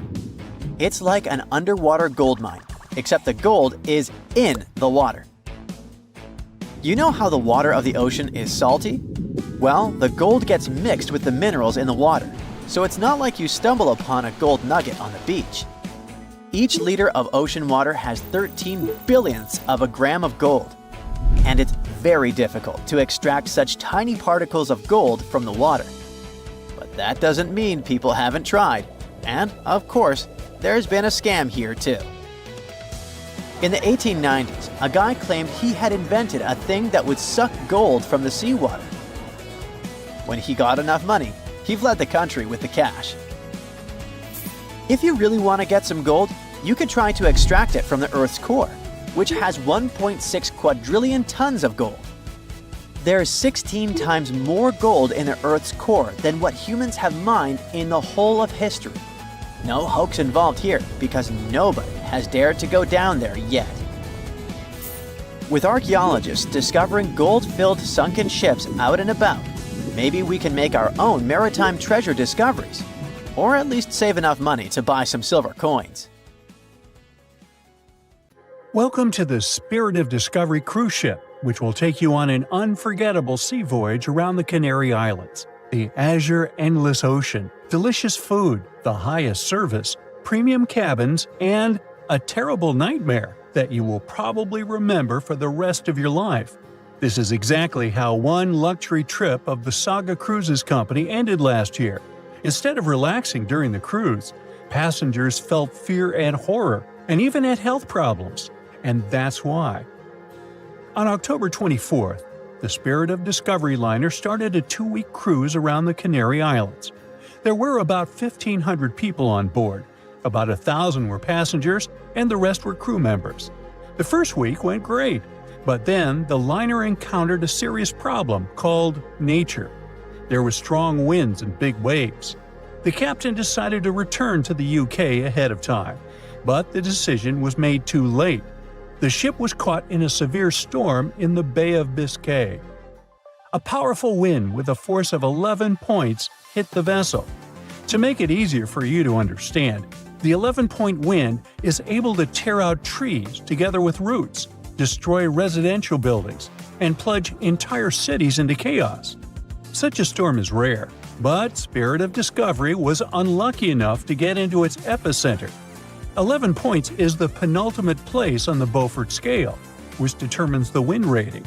The most powerful storm has 12 points, and this is a hurricane. The wind reached a speed of 65 miles per hour, which is about the same as the average speed of a car on a highway. Not only did it push the Spirit of Discovery, but it also raised huge waves 25 feet high. Just imagine a wall of water the height of a 3-story building collapsing on a lone ocean liner. At that moment, the captain sent a message to all the passengers through the cabin speakers so that no one left their place. And his voice sounded worried enough. All the passengers had to lie down and hold on tight. According to the witnesses' words, the ship remained caught in the storm for about 15 hours. They held on with all their might so as not to crash into the walls and floor. All this time, tables were flying around the ship, dishes were breaking, furniture was moving all over the cabins. The waves smashed windows, partitions, and doors. Some people were knocked down because they couldn't hold on for so long. The storm hurled the passengers from ceiling to floor, from wall to wall. The ship's crew turned the dining room into a medical area to provide assistance to those who had been hurt. Despite the difficult and terrible conditions, the ship's team did a great job. They regularly informed passengers about the current situation and tried to calm everyone down. There was no panic and chaos on board. When the storm finally ended, the ship continued its journey and finally reached land, where medics urgently evacuated 8 passengers to the hospital. One of them was never able to survive this storm. It's good the ship didn't meet a rogue wave during the storm. This is a natural phenomenon that can appear during a storm and even in still water. It's a giant wave with a height of 60 feet. Like a 6-story house, it collapses onto a ship with incredible speed and capsizes it. And then the wave suddenly disappears. This is no joke. A similar wave has been recorded in the Gulf Stream off of Charleston, South Carolina. It's scary to get in its way. Now, let's go back to the past to remember one of the most terrible maritime tragedies. No, we're not talking about the Titanic. We'll talk about the Greek liner Laconia, which set sail from the English port of Southampton on December 19, 1963, with more than 600 people on board. However, just 3 days later, a terrible tragedy happened to the ship in the boundless waters of the Atlantic. At 11 p.m., in the barbershop hall, an electrical malfunction occurred. The problem led to a fire, which quickly spread to other rooms. The crew couldn't cope with it, since the fire was spreading too fast. The ship's team turned on the fire alarm, but there was no command to leave the vessel. Only 2 hours later, the captain ordered the passengers to evacuate. All this time, people were either relaxing in their cabins or enjoying a party in the ballroom. The crew was probably trying to put out the fire without causing panic. However, when the situation became critical, the evacuation began. People panicked and ran to the lifeboats, but many didn't manage to get inside. One of them was John Morris. He survived this catastrophe and shared his memories of how he put his family in a lifeboat while he stayed on board the ship. He didn't even have a life jacket. Since there was nowhere to go, the ship's crew opened a bar so that people could relax a little. However, at that moment, boilers began to explode inside the ship, and it became clear the vessel wouldn't stay afloat for too long. John Morris decided to jump into the water right in his tuxedo. As soon as he was overboard, he grabbed onto a piece of wooden deck cargo and swam as far away from the ship as he could. The giant liner could sink at any moment, and when such a huge object goes down to the seabed, it forms a water funnel that pulls along everything around. Rescuers arrived at the scene sometime later. Fortunately, John Morris's pregnant wife and young son were alive, but his mother-in-law unfortunately didn't survive the disaster, like many other people that day. Of course, after this incident, the Greek Ministry of Merchant Marine initiated a thorough investigation. For 2 years, they collected information from passengers and the captain, studied the technical characteristics of the ship, and eventually came to certain conclusions. According to them, the ship's crew gave the evacuation order too late. Not all passengers were able to get into lifeboats, but half of those boats remained on board because of the chaos that prevailed during the evacuation. Several officers of the liner were accused of negligence, but the captain and his first mate received the most criticism. As for John Morris, he stated that he felt himself under protection that day. Another unusual story happened on a cruise ship relatively recently. Spoiler alert, the ship didn't sink, there was no evacuation, and the weather was good. However, for many passengers, this journey became a real challenge. Imagine that you've been working for a long time and saving up money to go on your dream trip on the Celebrity Mercury cruise ship in the Caribbean. You arrive in South Carolina, from where the ship begins its journey. You get on board, looking forward to a week's rest. At first, everything is fine. People are having fun, chefs are cooking delicious dishes, and beautiful daytime landscapes turn into night parties. But then suddenly, many passengers start throwing up. Someone is in a hurry to go to the toilet, and someone stays and vomits right in the halls. The cruise turns into chaos. More and more people feel terrible because of unknown poisoning.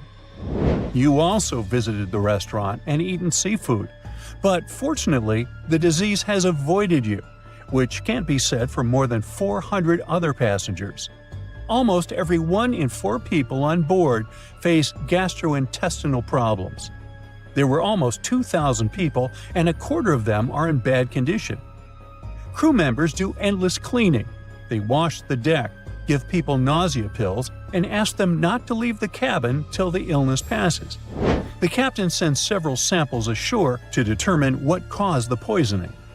Unfortunately, the cruise is already ruined, and all the passengers have unpleasant memories. So the company organizing the trip issues certificates that can be used on future cruises. It's not the most pleasant experience, but it's still better than nothing. Now, imagine if, instead of just feeling sick, people got infected with some kind of bacterium that would turn them into zombies. It would be much more exciting and scary. Now, do you think you could survive on such a ship full of zombies? And how would you do that? Tell me about it in the comments. The year was 1865. It was a boom of migration worldwide, with novel places discovered and new settlements created. Without planes like we have now, a ship was the only way to escape from the old life and journey towards a new, hopefully brighter future. So, a voyage like that was quite a regular thing to do. More than 500 immigrants safely reached Queensland, and the ship was supposed to head back to London sometime later. It was indeed a long journey, but not many people were willing to return to England. After all, they had chosen to come to Australia to create a brand new life. So it was only natural that the ship would come back nearly empty. However, the return trip was still quite lucrative, thanks to the cargo the ship would carry. The amount of produce ready to be shipped was substantial, primarily consisting of wool soaked in arsenic, tallow, and hides. It was 2 birds with 1 stone. Not only could the crew wait out the winter, warm in Australia, while England endured bitter cold, but they also wouldn't waste their time. With the sheer volume of produce to be loaded, it would take them around 3 months to accomplish this task. Reports were circulating that the Fiery Star was almost done loading up, but it turned out that the assessment was a bit too optimistic.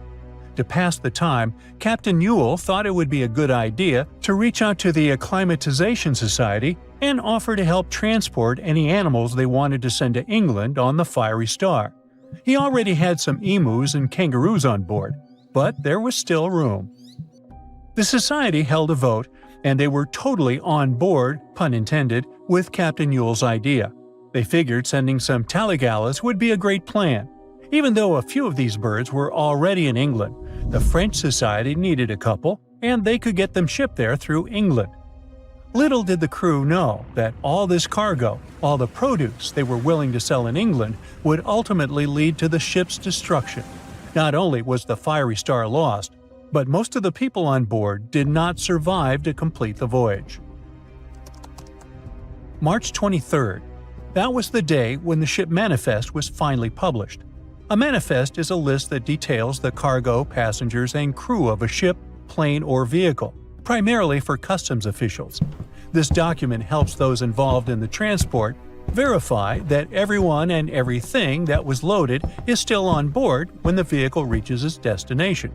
Once it's published, it means the ship is almost ready to depart. There were 3 possible ways of passenger accommodation. First, there was the saloon, the antiquated name for first class. Next, there was the second cabin, which is, logically, second class. Finally, there was the steerage, the cheapest form of passenger accommodation on a ship.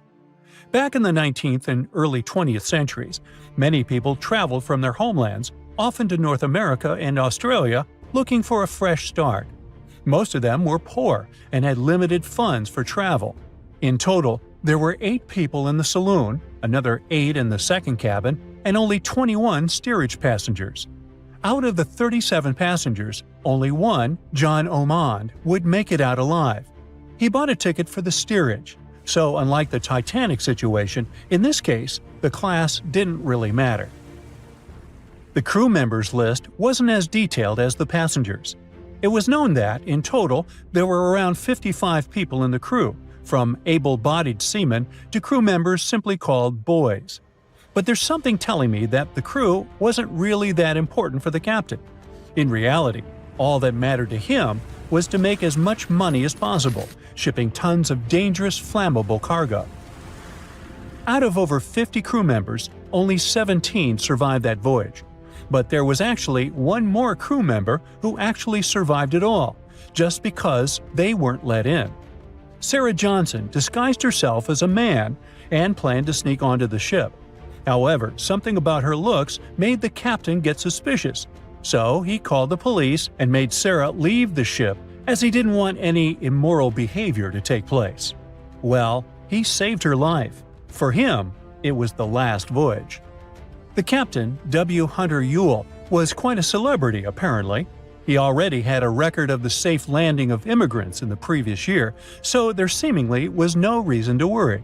The trip promised to be safe. Clipper Fiery Star left Moreton Bay bound for London.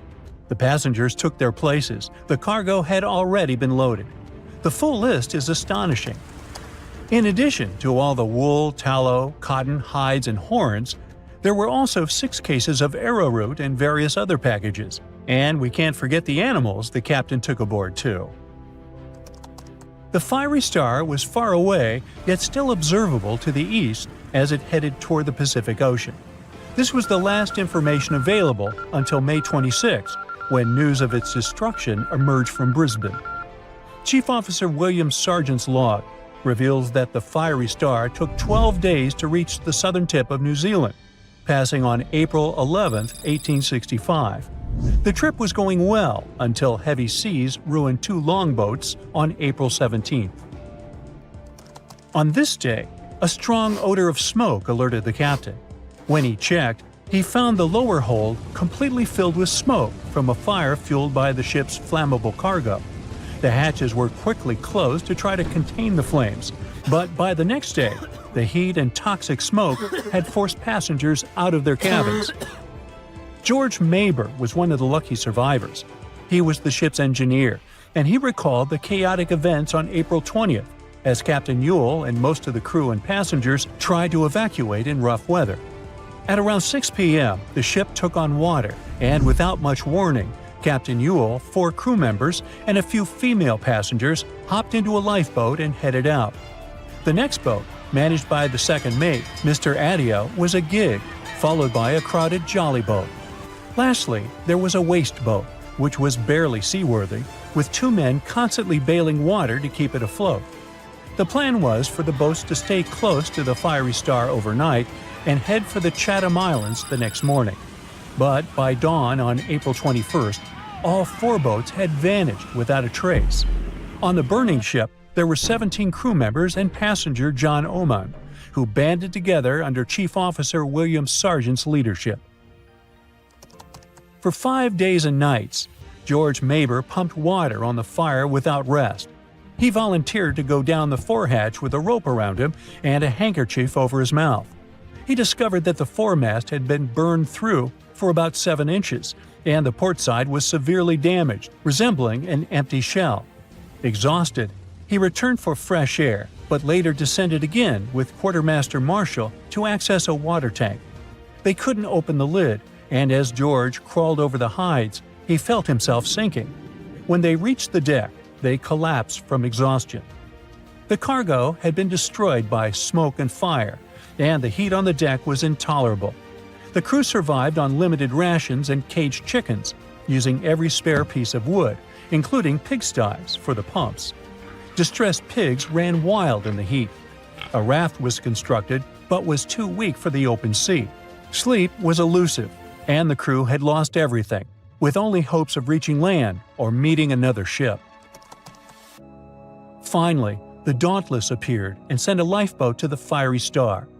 Captain Moore boarded the Fiery Star on May 12th, and after assessing the situation, he agreed that the crew could do no more. They boarded the Dauntless at 4 p.m., witnessing the Fiery Star succumb to flames by 11:30 p.m. It was a narrow escape.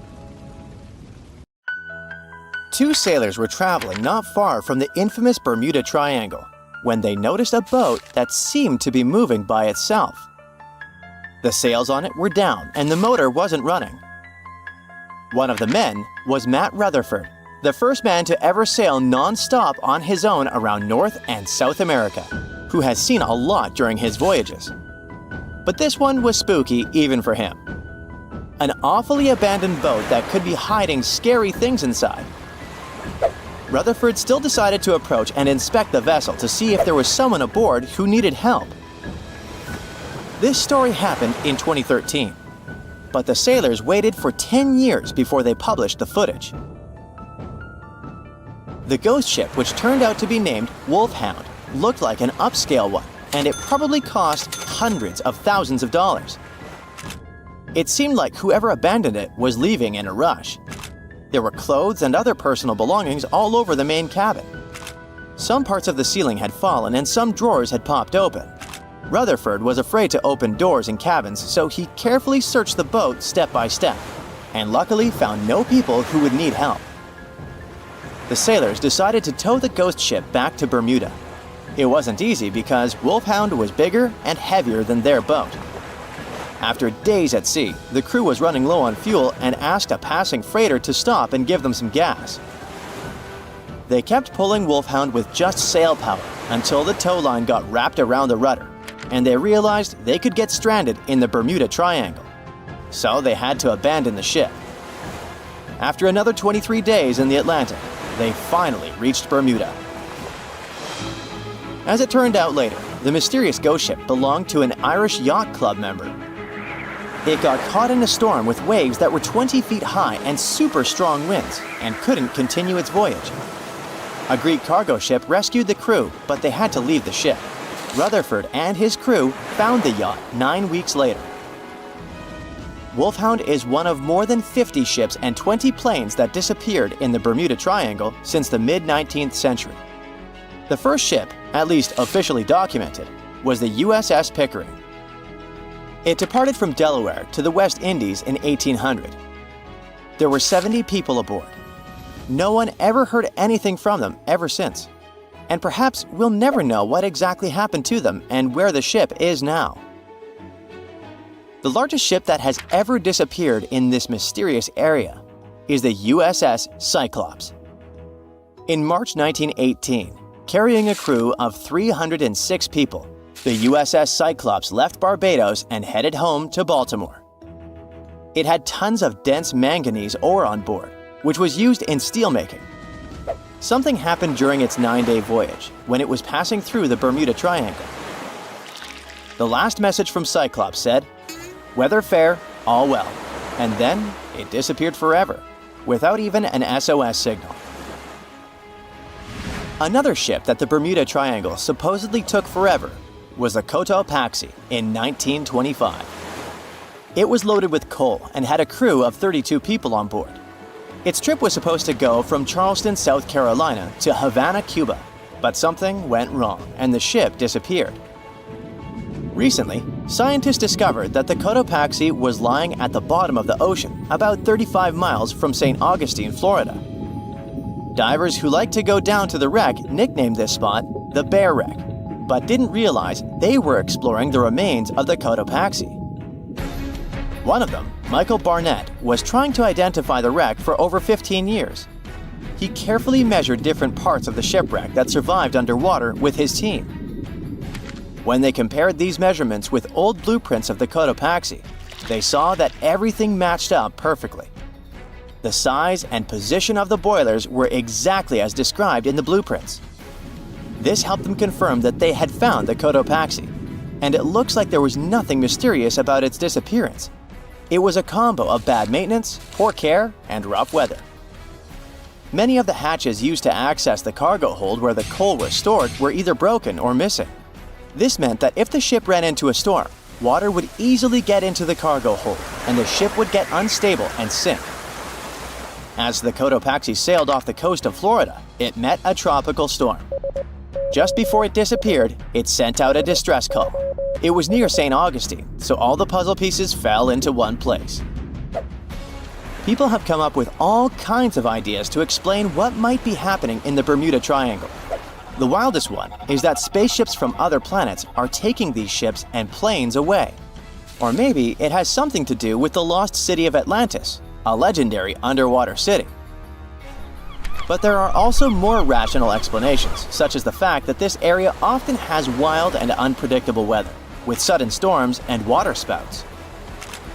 For hundreds and hundreds of years, sailors have told stories about giant rogue waves that seem to come out of nowhere in the open ocean. It sounded like a tale in the past, but in the last 20 years, satellites have spotted these freak waves, some of them reaching over 100 feet tall. Storms from the Gulf of Mexico can hit the Bermuda Triangle area and create such rough and unpredictable waves.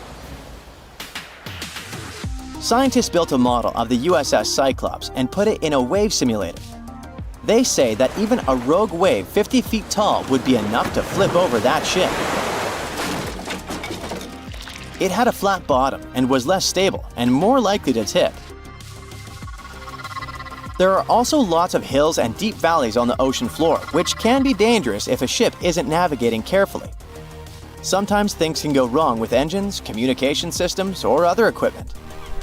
If a plane or ship has a mechanical problem far from land, it can be really hard to get help quickly, especially if rescue teams are far away. The Bermuda Triangle also has magnetic anomalies, so in some parts of it, the compass might point in the wrong direction. And then there are human mistakes, like misjudging distances, making wrong turns, or not listening carefully to directions. This is what happened to Flight 19, a group of planes that went missing. The leader of the flight, Lieutenant Charles Taylor, decided to fly into bad weather without all the equipment they needed. He was also tired, so it was really hard for him to make good decisions. Disappearances in the Bermuda Triangle don't really happen more often than in other parts of the Atlantic Ocean, where a lot of ships and planes travel. They just attract more attention and talks. You still won't find the Bermuda Triangle on any map, and it doesn't have official borders. So we might never be able to solve its mystery because we can't be sure it even exists. But maybe we need to be worried about another Bermuda Triangle, the one up in space. This space triangle doesn't make things completely disappear, but it messes with the equipment on the spacecraft, causing glitches and makes things stop working for a while. The Bermuda Triangle of Space, which is more officially known as the South Atlantic Anomaly, is a unique area above the Earth that stretches over parts of South America and Africa, from Chile all the way to Zimbabwe. It sits right where a part of Earth's magnetic shield is weaker than usual. When a satellite passes through this area, thousands of high-energy particles, especially protons, hit every square inch of it every second. To keep satellites safe from this radiation, space agencies often put them in sleep mode when they pass through the SAA.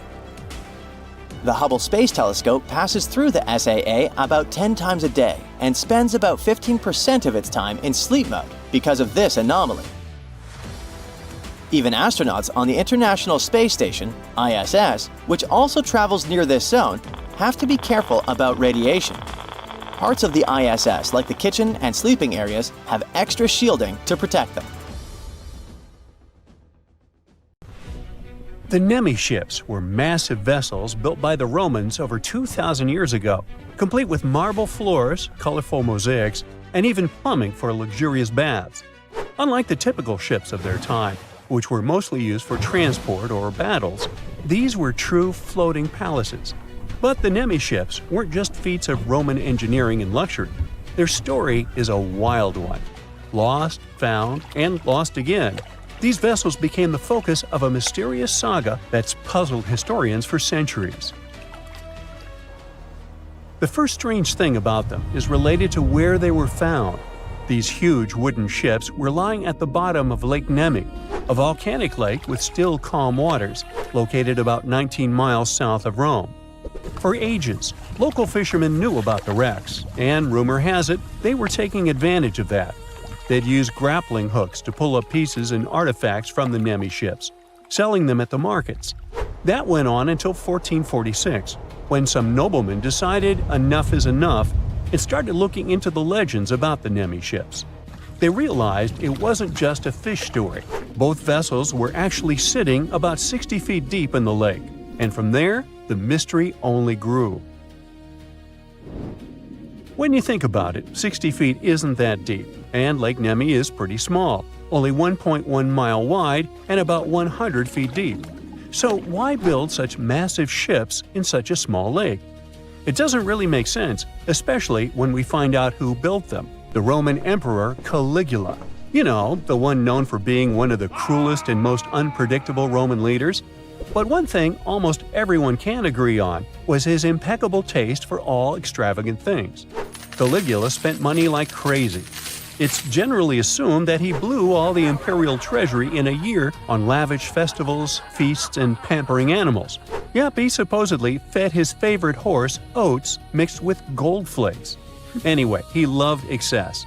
So again, why did he build two massive ships in such a tiny lake? Experts think Caligula might have built them there because of the lake's connection to Diana, the deity of the hunt, the moon, and nature, who is worshipped at a sanctuary on the northern shore of the lake. By the way, Nemi is a modern name that we see on today's maps. The Romans used to call the lake Speculum Dianae, which means Mirror of Diana. So it is possible that Caligula saw this as the perfect place to hide away and dock his pleasure barges. He wanted extravagant floating palaces, and that's exactly what he got. The Prima Naie, which means first ship in English, was an enormous 230-foot-long vessel. It's almost as big as today's largest passenger aircraft, the Airbus A380. The ship's hull was split into three main sections, with the back wider and the front narrower. It had two big structures at each end, connected by stairs and hallways, giving the ship an odd look, unlike anything else from ancient times. The Seconda Nave, or second ship, was even bigger.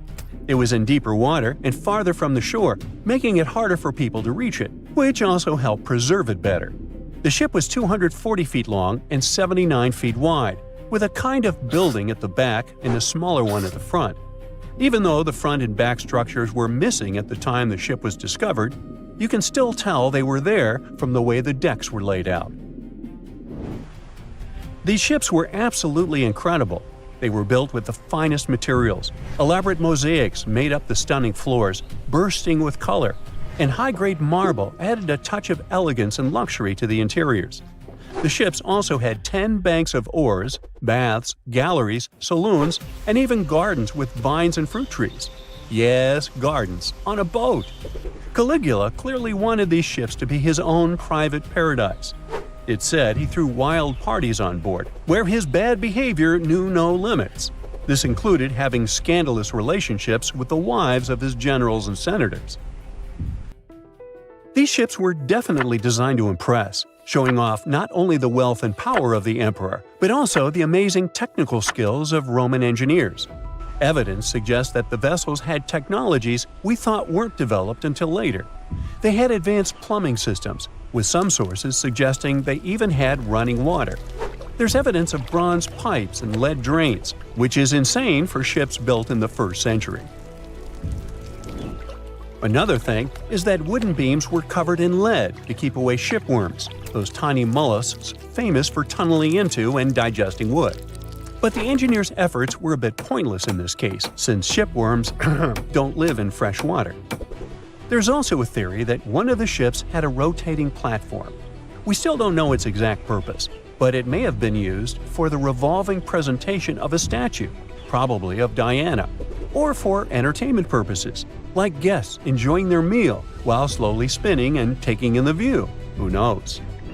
All of these findings have led experts to believe the ships were mainly built for recreation or ancient rituals, or maybe both. Basically, the true purpose of the Nemi ships remains a mystery because there is no solid historical documentation talking about it. Now, even though these ships were technological marvels, they didn't last long. They had only been in use for about a year before Caligula's reign ended.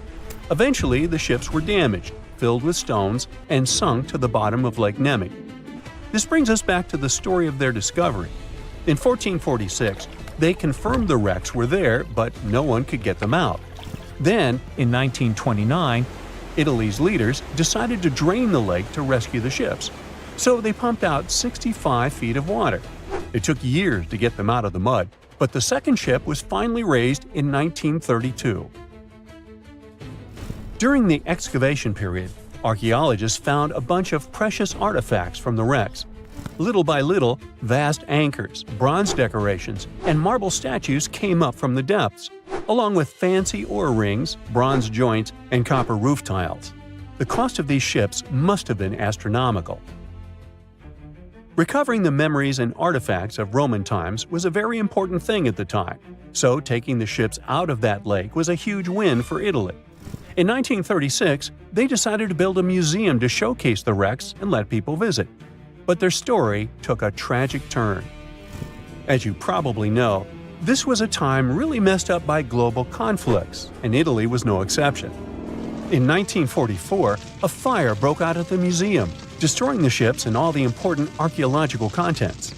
Okay, so we may never know for sure who started the fire, but we do know the largest ancient ships ever discovered were lost in it. Only some bronze pieces, a few charred timbers, and some other artifacts that were stored in Rome survived. But just like a phoenix, the vessels came back from the ashes thanks to a lot of hard work in rebuilding. After the restoration work, the museum in Nemi was reopened in the 1950s. If you ever visit it, maybe you can see a part of a green and red mosaic floor from one of the ships, which, funny enough, got lost at some point and was used as a coffee table in a New York apartment for over 50 years.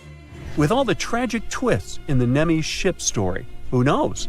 Maybe there are still pieces of these floating palaces hidden in different parts of the world.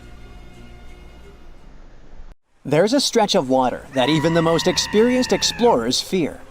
No matter what season you choose to cross it in, you risk meeting face-to-face with waves that can reach as tall as the Hollywood sign. I'm talking about the Drake Passage, the waterway connecting the Pacific Ocean to the Atlantic Ocean, stretching from Cape Horn at South America's southernmost tip to Antarctica's South Shetland Islands. It's about as wide as the distance from London to Berlin and takes up to 48 hours to cross. Some sailors compare getting on the other side to going to the moon. That's how challenging it is. Even the man who discovered it, Sir Francis Drake, never sailed these waters because they seemed too dangerous to him and opted for a calmer, although longer, Strait of Magellan. The passage took the lives of around 20,000 sailors and over 800 ships. Tourists who want to see Antarctica cross the Drake Passage on a regular basis, although it's still often called the world's most terrifying ocean crossing. The Antarctic Peninsula, where travelers go, isn't really part of Antarctica itself. It sticks out and points towards South America like two fingers almost touching it. The water gets squeezed between these two land masses, making strong ocean currents. The passage is part of the Antarctic Circumpolar Current, the largest ocean current on Earth. The water rushes through the passage at a speed between 95 and 150 million cubic meters per second, which makes it rougher.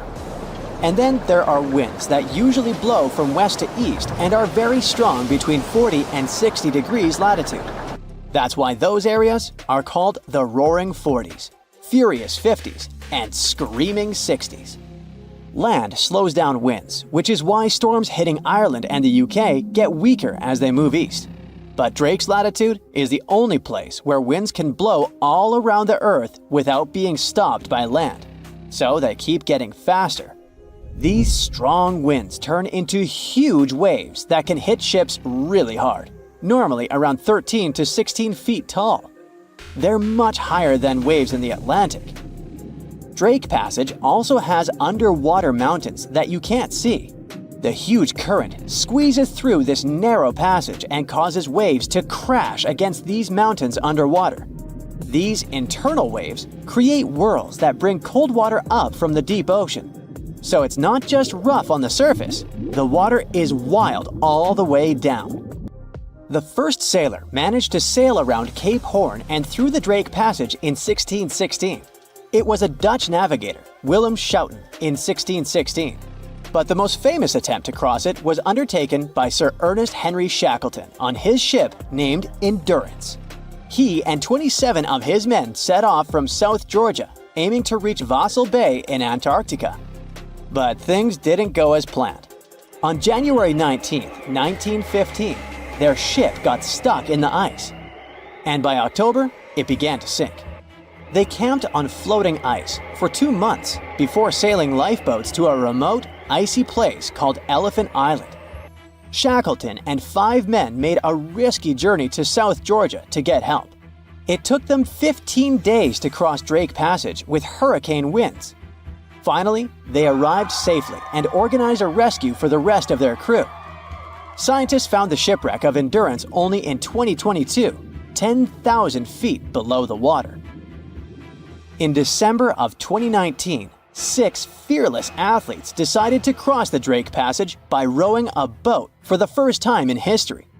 It took them 12 days of non-stop rowing with a 90-minute rotation of rowers. They managed to do it, and it was probably the hardest possible way to cross the passage. The athletes mentioned it was cold, wet, and dirty, and the waves hit them like walls. The weather in the Drake Passage changes a lot, but ship captains can always see it coming and change their path. They will move the departure time to have a safety margin and not to get stuck in the middle of the passage in the worst possible conditions. Sometimes, the journey will be smooth and calm, and they call it Drake Lake. Other times, people on the ship will feel rough waves, which is called Drake Shake. Some experienced captains who often cross the passage say that the Drake Lake effect happens once in every 10 crossings. And they see the Drake Shake once or twice in every 10 journeys. A schooner or a kayak will probably not survive the journey among giant waves, but modest vessels and cruise ships have sturdy hulls and advanced stabilizing mechanisms. So, the journey isn't that dangerous anymore, but still, it's quite an adventure, especially if you're seasick. If you don't feel like risking it but want to travel from the Pacific Ocean to the Atlantic Ocean by water the fast way, the Panama Canal is waiting for you. People first started thinking about making a water path across Panama in the 16th century. Back then, a Spanish explorer found out that only a thin piece of land separated the 2 oceans. But it seemed impossible to build it because of the mountains and thick jungle, so the idea had to wait a couple of centuries. Finally, in 1880, France, led by the man who built the Suez Canal in Egypt, tried to make the canal. But the people who started the construction soon found out it was much harder than it looked on a map. The land in Panama was one of the toughest and most dangerous places to dig a big waterway. Workers had to literally move huge mountains in a jungle full of snakes, where it was really hot and rainy. During the wet season, heavy rain turned rivers into wild rapids and soaked the workers. Sometimes, they didn't see the sun for 2 weeks, and their clothes stayed wet all the time. Big rocks were falling, and tiny mosquitoes that carried malaria made people very sick. And then, an earthquake happened on top of everything. They were losing thousands of people. That's why France decided to abandon the project after 7 years. Then, the United States bought the French assets in the canal zone and finished it by 1914. It cost the US around $375 million. The 50-mile-long passage of water saves ships traveling between New York and San Francisco 7,872 miles. Around 14,000 ships use it every year and pay around $1.8 million in tolls. So it looks like it all paid off. Another challenging waterway in this part of the world is the Amazon River. It's around 4,300 miles long and flows through 3 countries with over 30 million people living in its basin.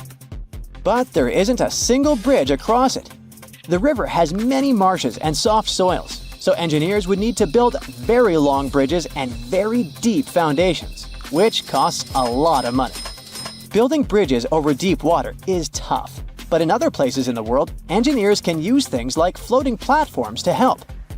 The river's path and water levels change a lot during the year. During the dry season from June to November, the river is usually 2 to 6 miles wide. But in the wet season from December to April, the river can become as wide as 30 miles. And the water level can rise by 50 feet. That's why they can't build floating bridges or pontoons. The riverbanks are made of soft dirt that moves and erodes with the seasons, and it makes things even harder. It would have to be an absolutely unique project to overcome all these challenges. Luckily, there's no pressing need for a bridge across the Amazon right now. The river mostly goes through areas that are sparsely populated, so there aren't so many major roads to be connected by bridges. If we're happy enough finding a few bucks we forgot about in our pockets, just imagine stumbling across $13 million in a place you'd never expect. That's exactly what happened to a group of diamond miners working in the Namibian desert. In 2008, they found this incredible treasure inside a shipwreck that happened over 500 years ago, and the story behind this abandoned vessel is packed with mysteries. It all started back in 1533, when the Portuguese built this special trading ship. This model was believed to be a part of a newer class of vessels that were bigger, more efficient, and tougher than the ones that came before. Portugal really needed that, since they were dominating trade all over the seas at the time. So the main purpose of this ship was to support those long-distance expeditions during this super prosperous era. On March 7th, the Portuguese decided to test their impressive new ship, and on that fresh spring day, big vessels sailed down the Tagus River and out into the Atlantic, with flags flying and colorful fabrics draping from their tall masts. Off they went, leaving Lisbon, the capital of Portugal, and heading for Western India. At least, that's what researchers think, since this was a pretty common route for them back then. Most of the time, the Portuguese were after spices. In the early 1500s, it was pretty hard to find things like cinnamon, ginger, cloves, black pepper, and turmeric in Europe, so they had to go to India for them. Unfortunately, one of the ships never made it to its final destination. In fact, to the despair of the Portuguese court, this vessel completely vanished, leaving no sign of a shipwreck. And none of the roughly 300 people on board were ever found. Could they have strayed so far off course that they ended up in the Americas or on some island along the way? Well, anything was possible, and the ship, along with the mystery of its disappearance, became legendary. Fast forward over 500 years to 2008. Diamond miners were doing their thing on a coast near Oranienburg when they started finding some strange stuff while digging, like pieces of metal, wood, and even odd objects that looked like bronze pipes. That was definitely strange, so they called an archaeologist to figure out what was going on. When the archaeologist arrived, he noticed all sorts of strange bits and old pieces scattered around. Little by little, he began to identify those things. First, elephant tusks. Then a 500-year-old artillery piece. All of a sudden, it hit him. This was definitely a shipwreck. But what the archaeologist didn't realize at the time was that this shipwreck turned out to be one of the most significant ever found. Back then, it wasn't easy at all to convince the mining company that archaeologists had to keep exploring the site. But thankfully, they managed to, because on the 6th day of searching, they spotted a treasure. And they literally filled their hats with over a 25-pound mixture of Spanish and Portuguese gold coins. Turns out, this old abandoned ship was loaded with gold, tin, ivory tusks, and over 40,000 pounds of copper ingots when it met its watery and tragic end. In fact, specialists believe that the copper ingots played a key role in keeping the wreck so well preserved.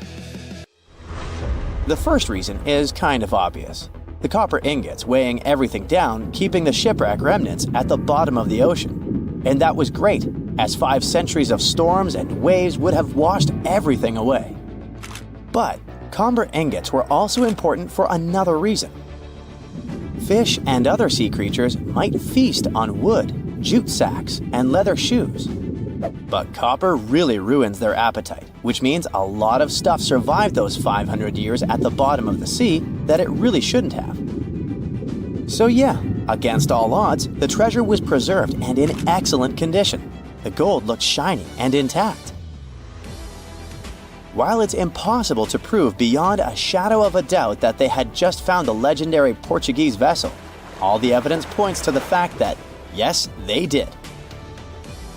One piece of evidence comes from an old Portuguese book that says that between 1525 and 1600, 21 ships were lost on the way to India, and one of them actually sank somewhere near Namibia, getting lost on the turn of the Cape of Good Hope.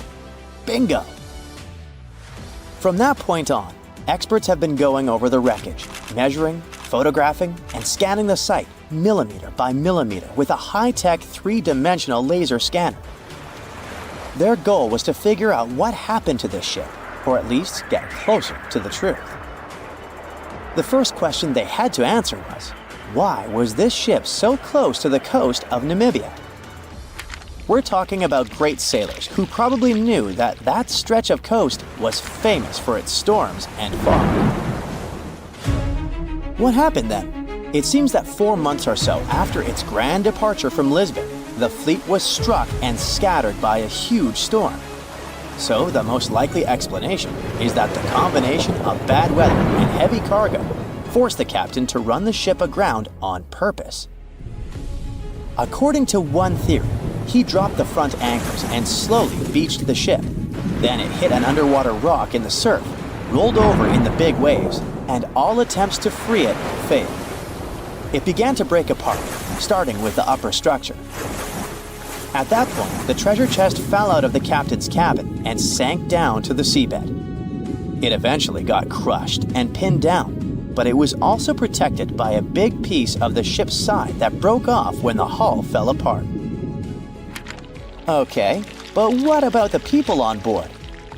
Winter storms along the Namibian coast can be brutal, with winds over 80 miles an hour and huge waves, making it nearly impossible to get ashore. But if the storm calmed down at some point, it is possible that the shipwreck had survivors.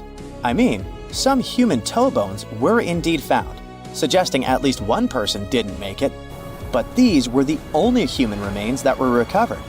There weren't many personal belongings found either, which leads archaeologists to think that most people on board likely made it to land despite the ship breaking apart. But we can't really say this was a happy ending. Yes, most of them might have survived the shipwreck, but they ended up in one of the harshest places on Earth. An empty stretch of sand and scrub for hundreds of miles. It was winter, so they were cold, wet, and exhausted, with no hope of rescue. Nobody knew they were alive or where to find them. Plus, no ships were likely to pass by, since they were far off the usual routes. Going back to Portugal seemed impossible. After the first round of exploration, researchers found that the ship's remains were scattered across 3 large sections along the coast of Namibia. In the end, more than 40 tons of cargo were recovered from the site, and thousands of different artifacts were found and cataloged, including lead, tin, textiles, and even some astronomical instruments. So, you might be asking, who got the gold? I'll just say that it didn't go to the miners or the archaeologists.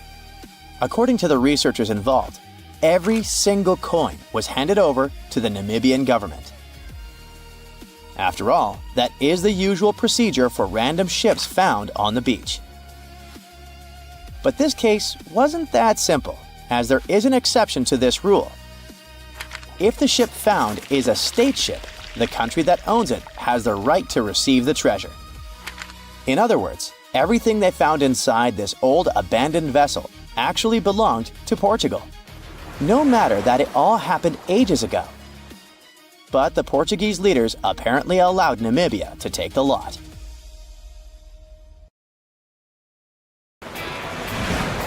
Ah, cruise ships. Amazing views, exotic destinations. What more could you ask for? While cruising on a megaship is usually super safe, it's good to know some of the secret codes they use on board. One of the scariest things you might hear is Code Red. That means there's a virus running rampant on the ship, and they need to do a serious deep clean.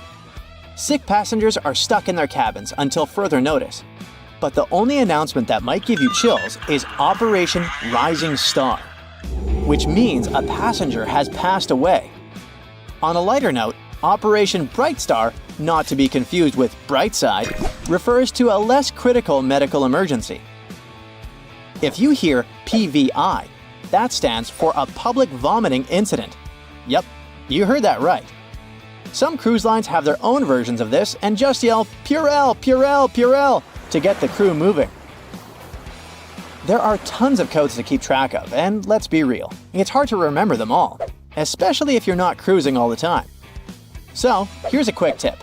If there's a fire or other emergency, you'll hear a general alarm bell. That means 7 or more short blasts of the ship's whistle, followed by 1 long blast. That's your cue to head to the muster station. Cruise ships are packed with unexpected features that many folks, especially first-timers, might not realize. Some of these floating hotels are massive, almost like small cities. While it's pretty easy to get the hang of all the fun stuff, think water parks, tattoo shops, and tons of dining options, there's also a whole hidden world below the decks that remains a bit of a mystery. So in most cases, there's a morgue, which makes sense as you never know when you hear Operation Rising Star. With millions of passengers cruising every year, it's sadly not uncommon for people to pass away on board. Because of this, many ships are equipped with a morgue and extra body bags just in case. Usually found on the lowest deck, the morgue is a small, stainless steel room that can hold anywhere from 2 to 10 bodies, depending on the ship's size. If someone dies, the ship's staff will alert the authorities back on land. A medical team will check things out and then move the body to the morgue until arrangements can be made. Typically, the body is taken off at the next port, but sometimes it stays on board until the cruise wraps up. Okay, and what if there's a real criminal aboard? Spoiler alert, you won't find any police on a cruise ship, but most of them still have a small jail, often called the brig. If passengers get a bit too rowdy and breach the cruise line's rules, the security team might just lock them up for a while. Yeah, it's not an official jail, it's more like a detention center. Cruise ships are fantastic for socializing, but sometimes you just want a quiet spot to relax and recharge. Luckily, there are plenty of secret hideaways on even the biggest ships where you can find your peace and soak in the views. To start, aim for the forward or aft ends of the ship. These areas are usually less crowded. You'll find cozy deck chairs, hot tubs, and maybe even the space to yourself. Check out the ship's daily schedule to spot activity-free lounges. For instance, the observation lounge might be empty during certain hours, and many ship libraries are perfect for a peaceful nap. On Seabourn, try the aft pool and hot tubs on Deck 5 for serene ocean views. Carnival ships have hidden forward decks where you can enjoy captain-like vistas. Royal Caribbean's Oasis-class ships have a track area at the back where you can relax while watching joggers. Viking's Explorer's Lounge has a quiet second level that's often overlooked. Disney Magic and Wonder have a little-known lookout on Deck 7.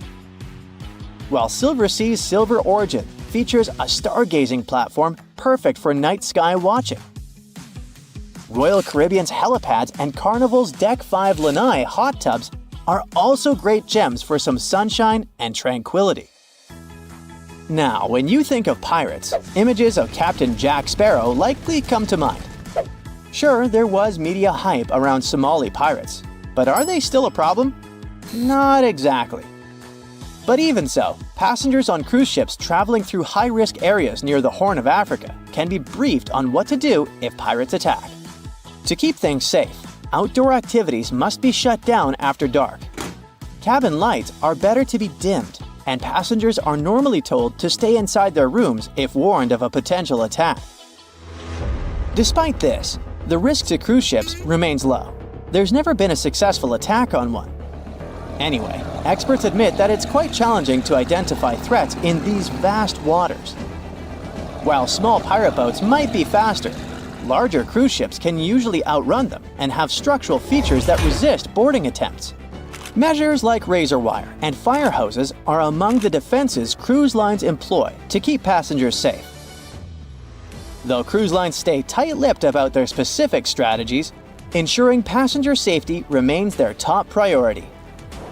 Also, when you board your cruise ship, there are some key terms you should know about the layout.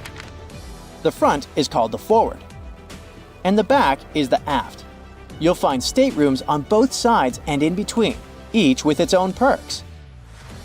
Forward staterooms offer fantastic views, letting you enjoy the scenery just like the captain at the bridge as you sail into port. These rooms often have a bit more space thanks to the ship's angled shape. However, keep in mind that they experience more motion from winds and waves, which some cruisers love. While forward verandas are rare and can be windswept, the ocean view staterooms here often feature bigger windows for amazing vistas. On the flip side, aft staterooms provide stunning views of the ship's wake and great sights as you leave port. These rooms also typically have larger verandas, sometimes L-shaped, perfect for relaxing. Many dining options are also found towards the aft, making mealtime convenient. Just know that these rooms can be a bit further from elevators, requiring some extra walking. Don't forget to check the ship's deck plan before booking. If noise is a concern, avoid staterooms near busy areas. And finally, higher decks are usually pricier but offer better views and access to pool decks. Hey, you know how I-95 is one of the most crowded highways in the US? Well, there's also an I-95 on cruise ships, but it's just a hallway. This I-95 is down on Deck 0, and that's where the crew is hustling away under your feet. It's the crew's lifeline, where they do their laundry, hit up the nurse if needed, transfer your luggage, and sneak back into their tiny cabins for a breather. Now, if you romanticize working on a ship, let me try to talk you out of it, especially if you're into food.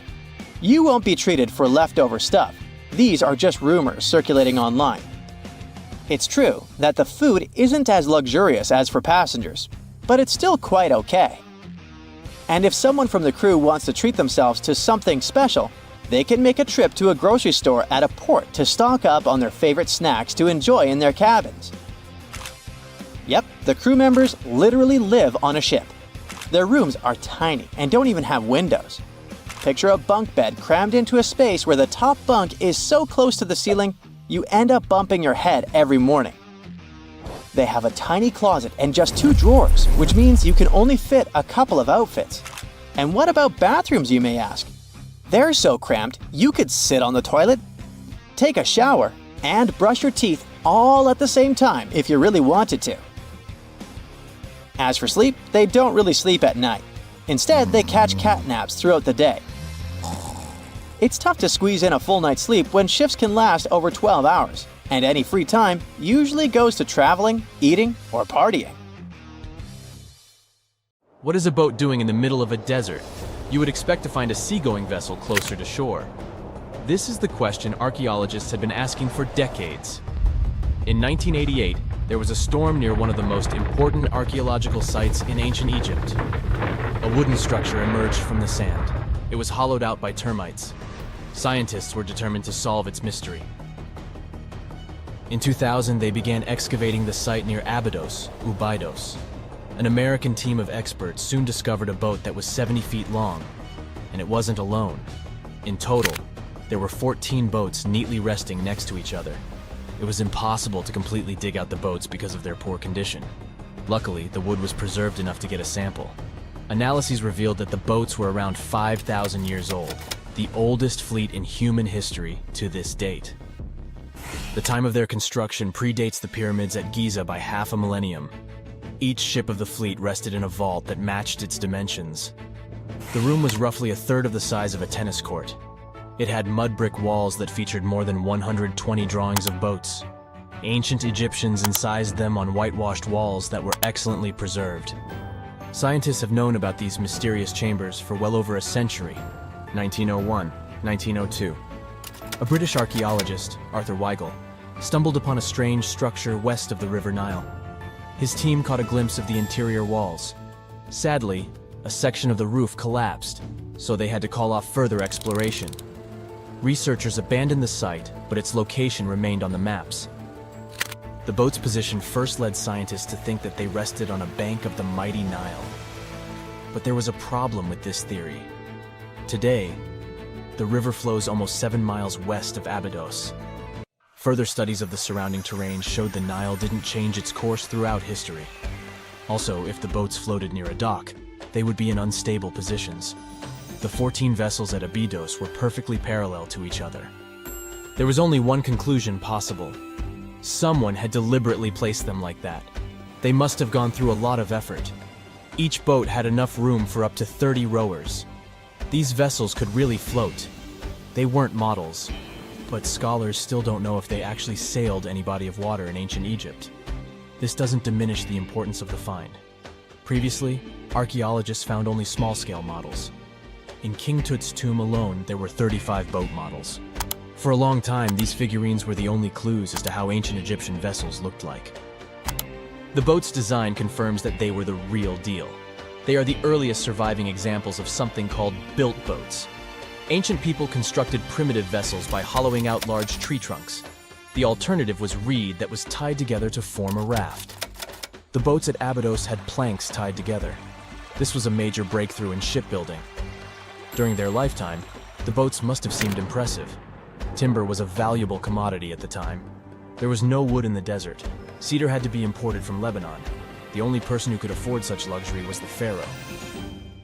Studying the area around the ancient fleet provided more answers. Scientists discovered a mud brick structure where Egyptians worshipped the pharaoh.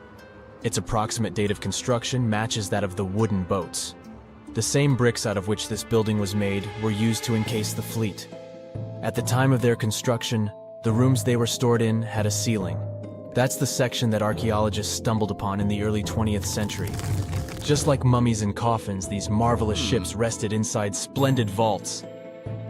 The exterior of these rooms was also impressive. The outer walls originally had a plaster of white limestone. It reflected sunlight. In the desert sun, the structure housing the boats must have shone from miles away. Ancient Egyptian builders used the same technique to cover the pyramids 500 years later. Today, their surface looks jagged, but it wasn't always like this. When they were constructed, the pyramids had a top layer of fine white limestone.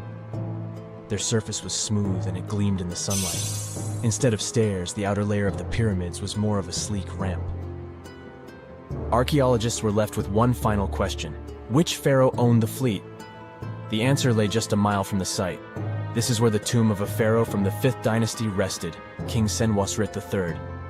Its time and style of construction matched the ones of the chambers with boats. The very end of his rule might explain how the boats ended up in the middle of the desert. The pharaoh probably passed away in northern Egypt. Then his body was transported down the Nile to Abydos in a marvelous procession of decorated boats. The vessels were later lowered to chambers near the final resting place of their owner. This had a symbolic meaning. In the ancient Egyptians' belief system, ships played a key role. Their supreme deity was Ra. He traveled through the sky during the day in the form of the sun. At nighttime, he sailed through the netherworld in a solar boat.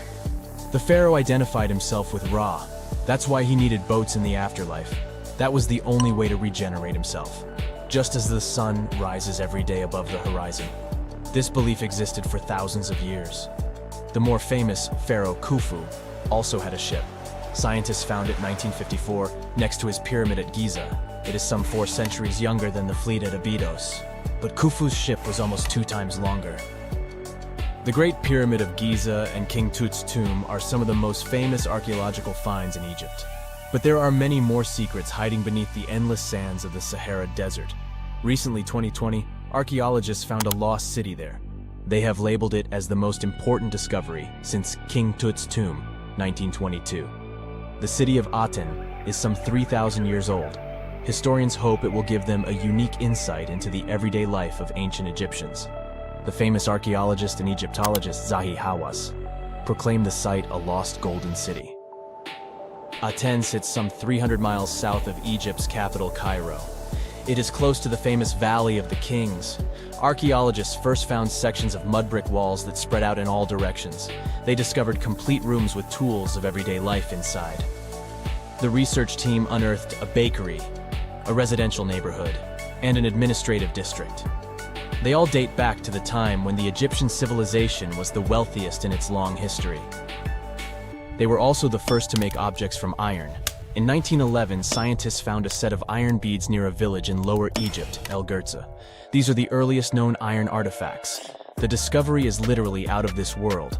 Ancient people made them by beating into shape a piece of a meteorite. The 9 beads were once part of an ornate necklace. They are now blackened and corroded, which is perfectly normal for a piece of jewelry that is over 5,000 years old. They consist of an iron-nickel alloy. Researchers were impressed by the skill of ancient jewelers who processed the beads. Their craftsmanship is more impressive when you think that they didn't know the stellar origins of the material. The Great Pyramid of Giza also has a remarkable feature. An international research group investigated the electromagnetic response of the structure to radio waves. They found that the pyramid has the ability to concentrate electromagnetic energy inside it. This occurred inside its chambers as well as under the pyramid's base. It contains an underground unfinished chamber. It seems that the electromagnetic response is connected with the properties of limestone, the Great Pyramid's main building material. The research results might have a practical application. The way solar cells and nanosensors function could be improved by this remarkable find.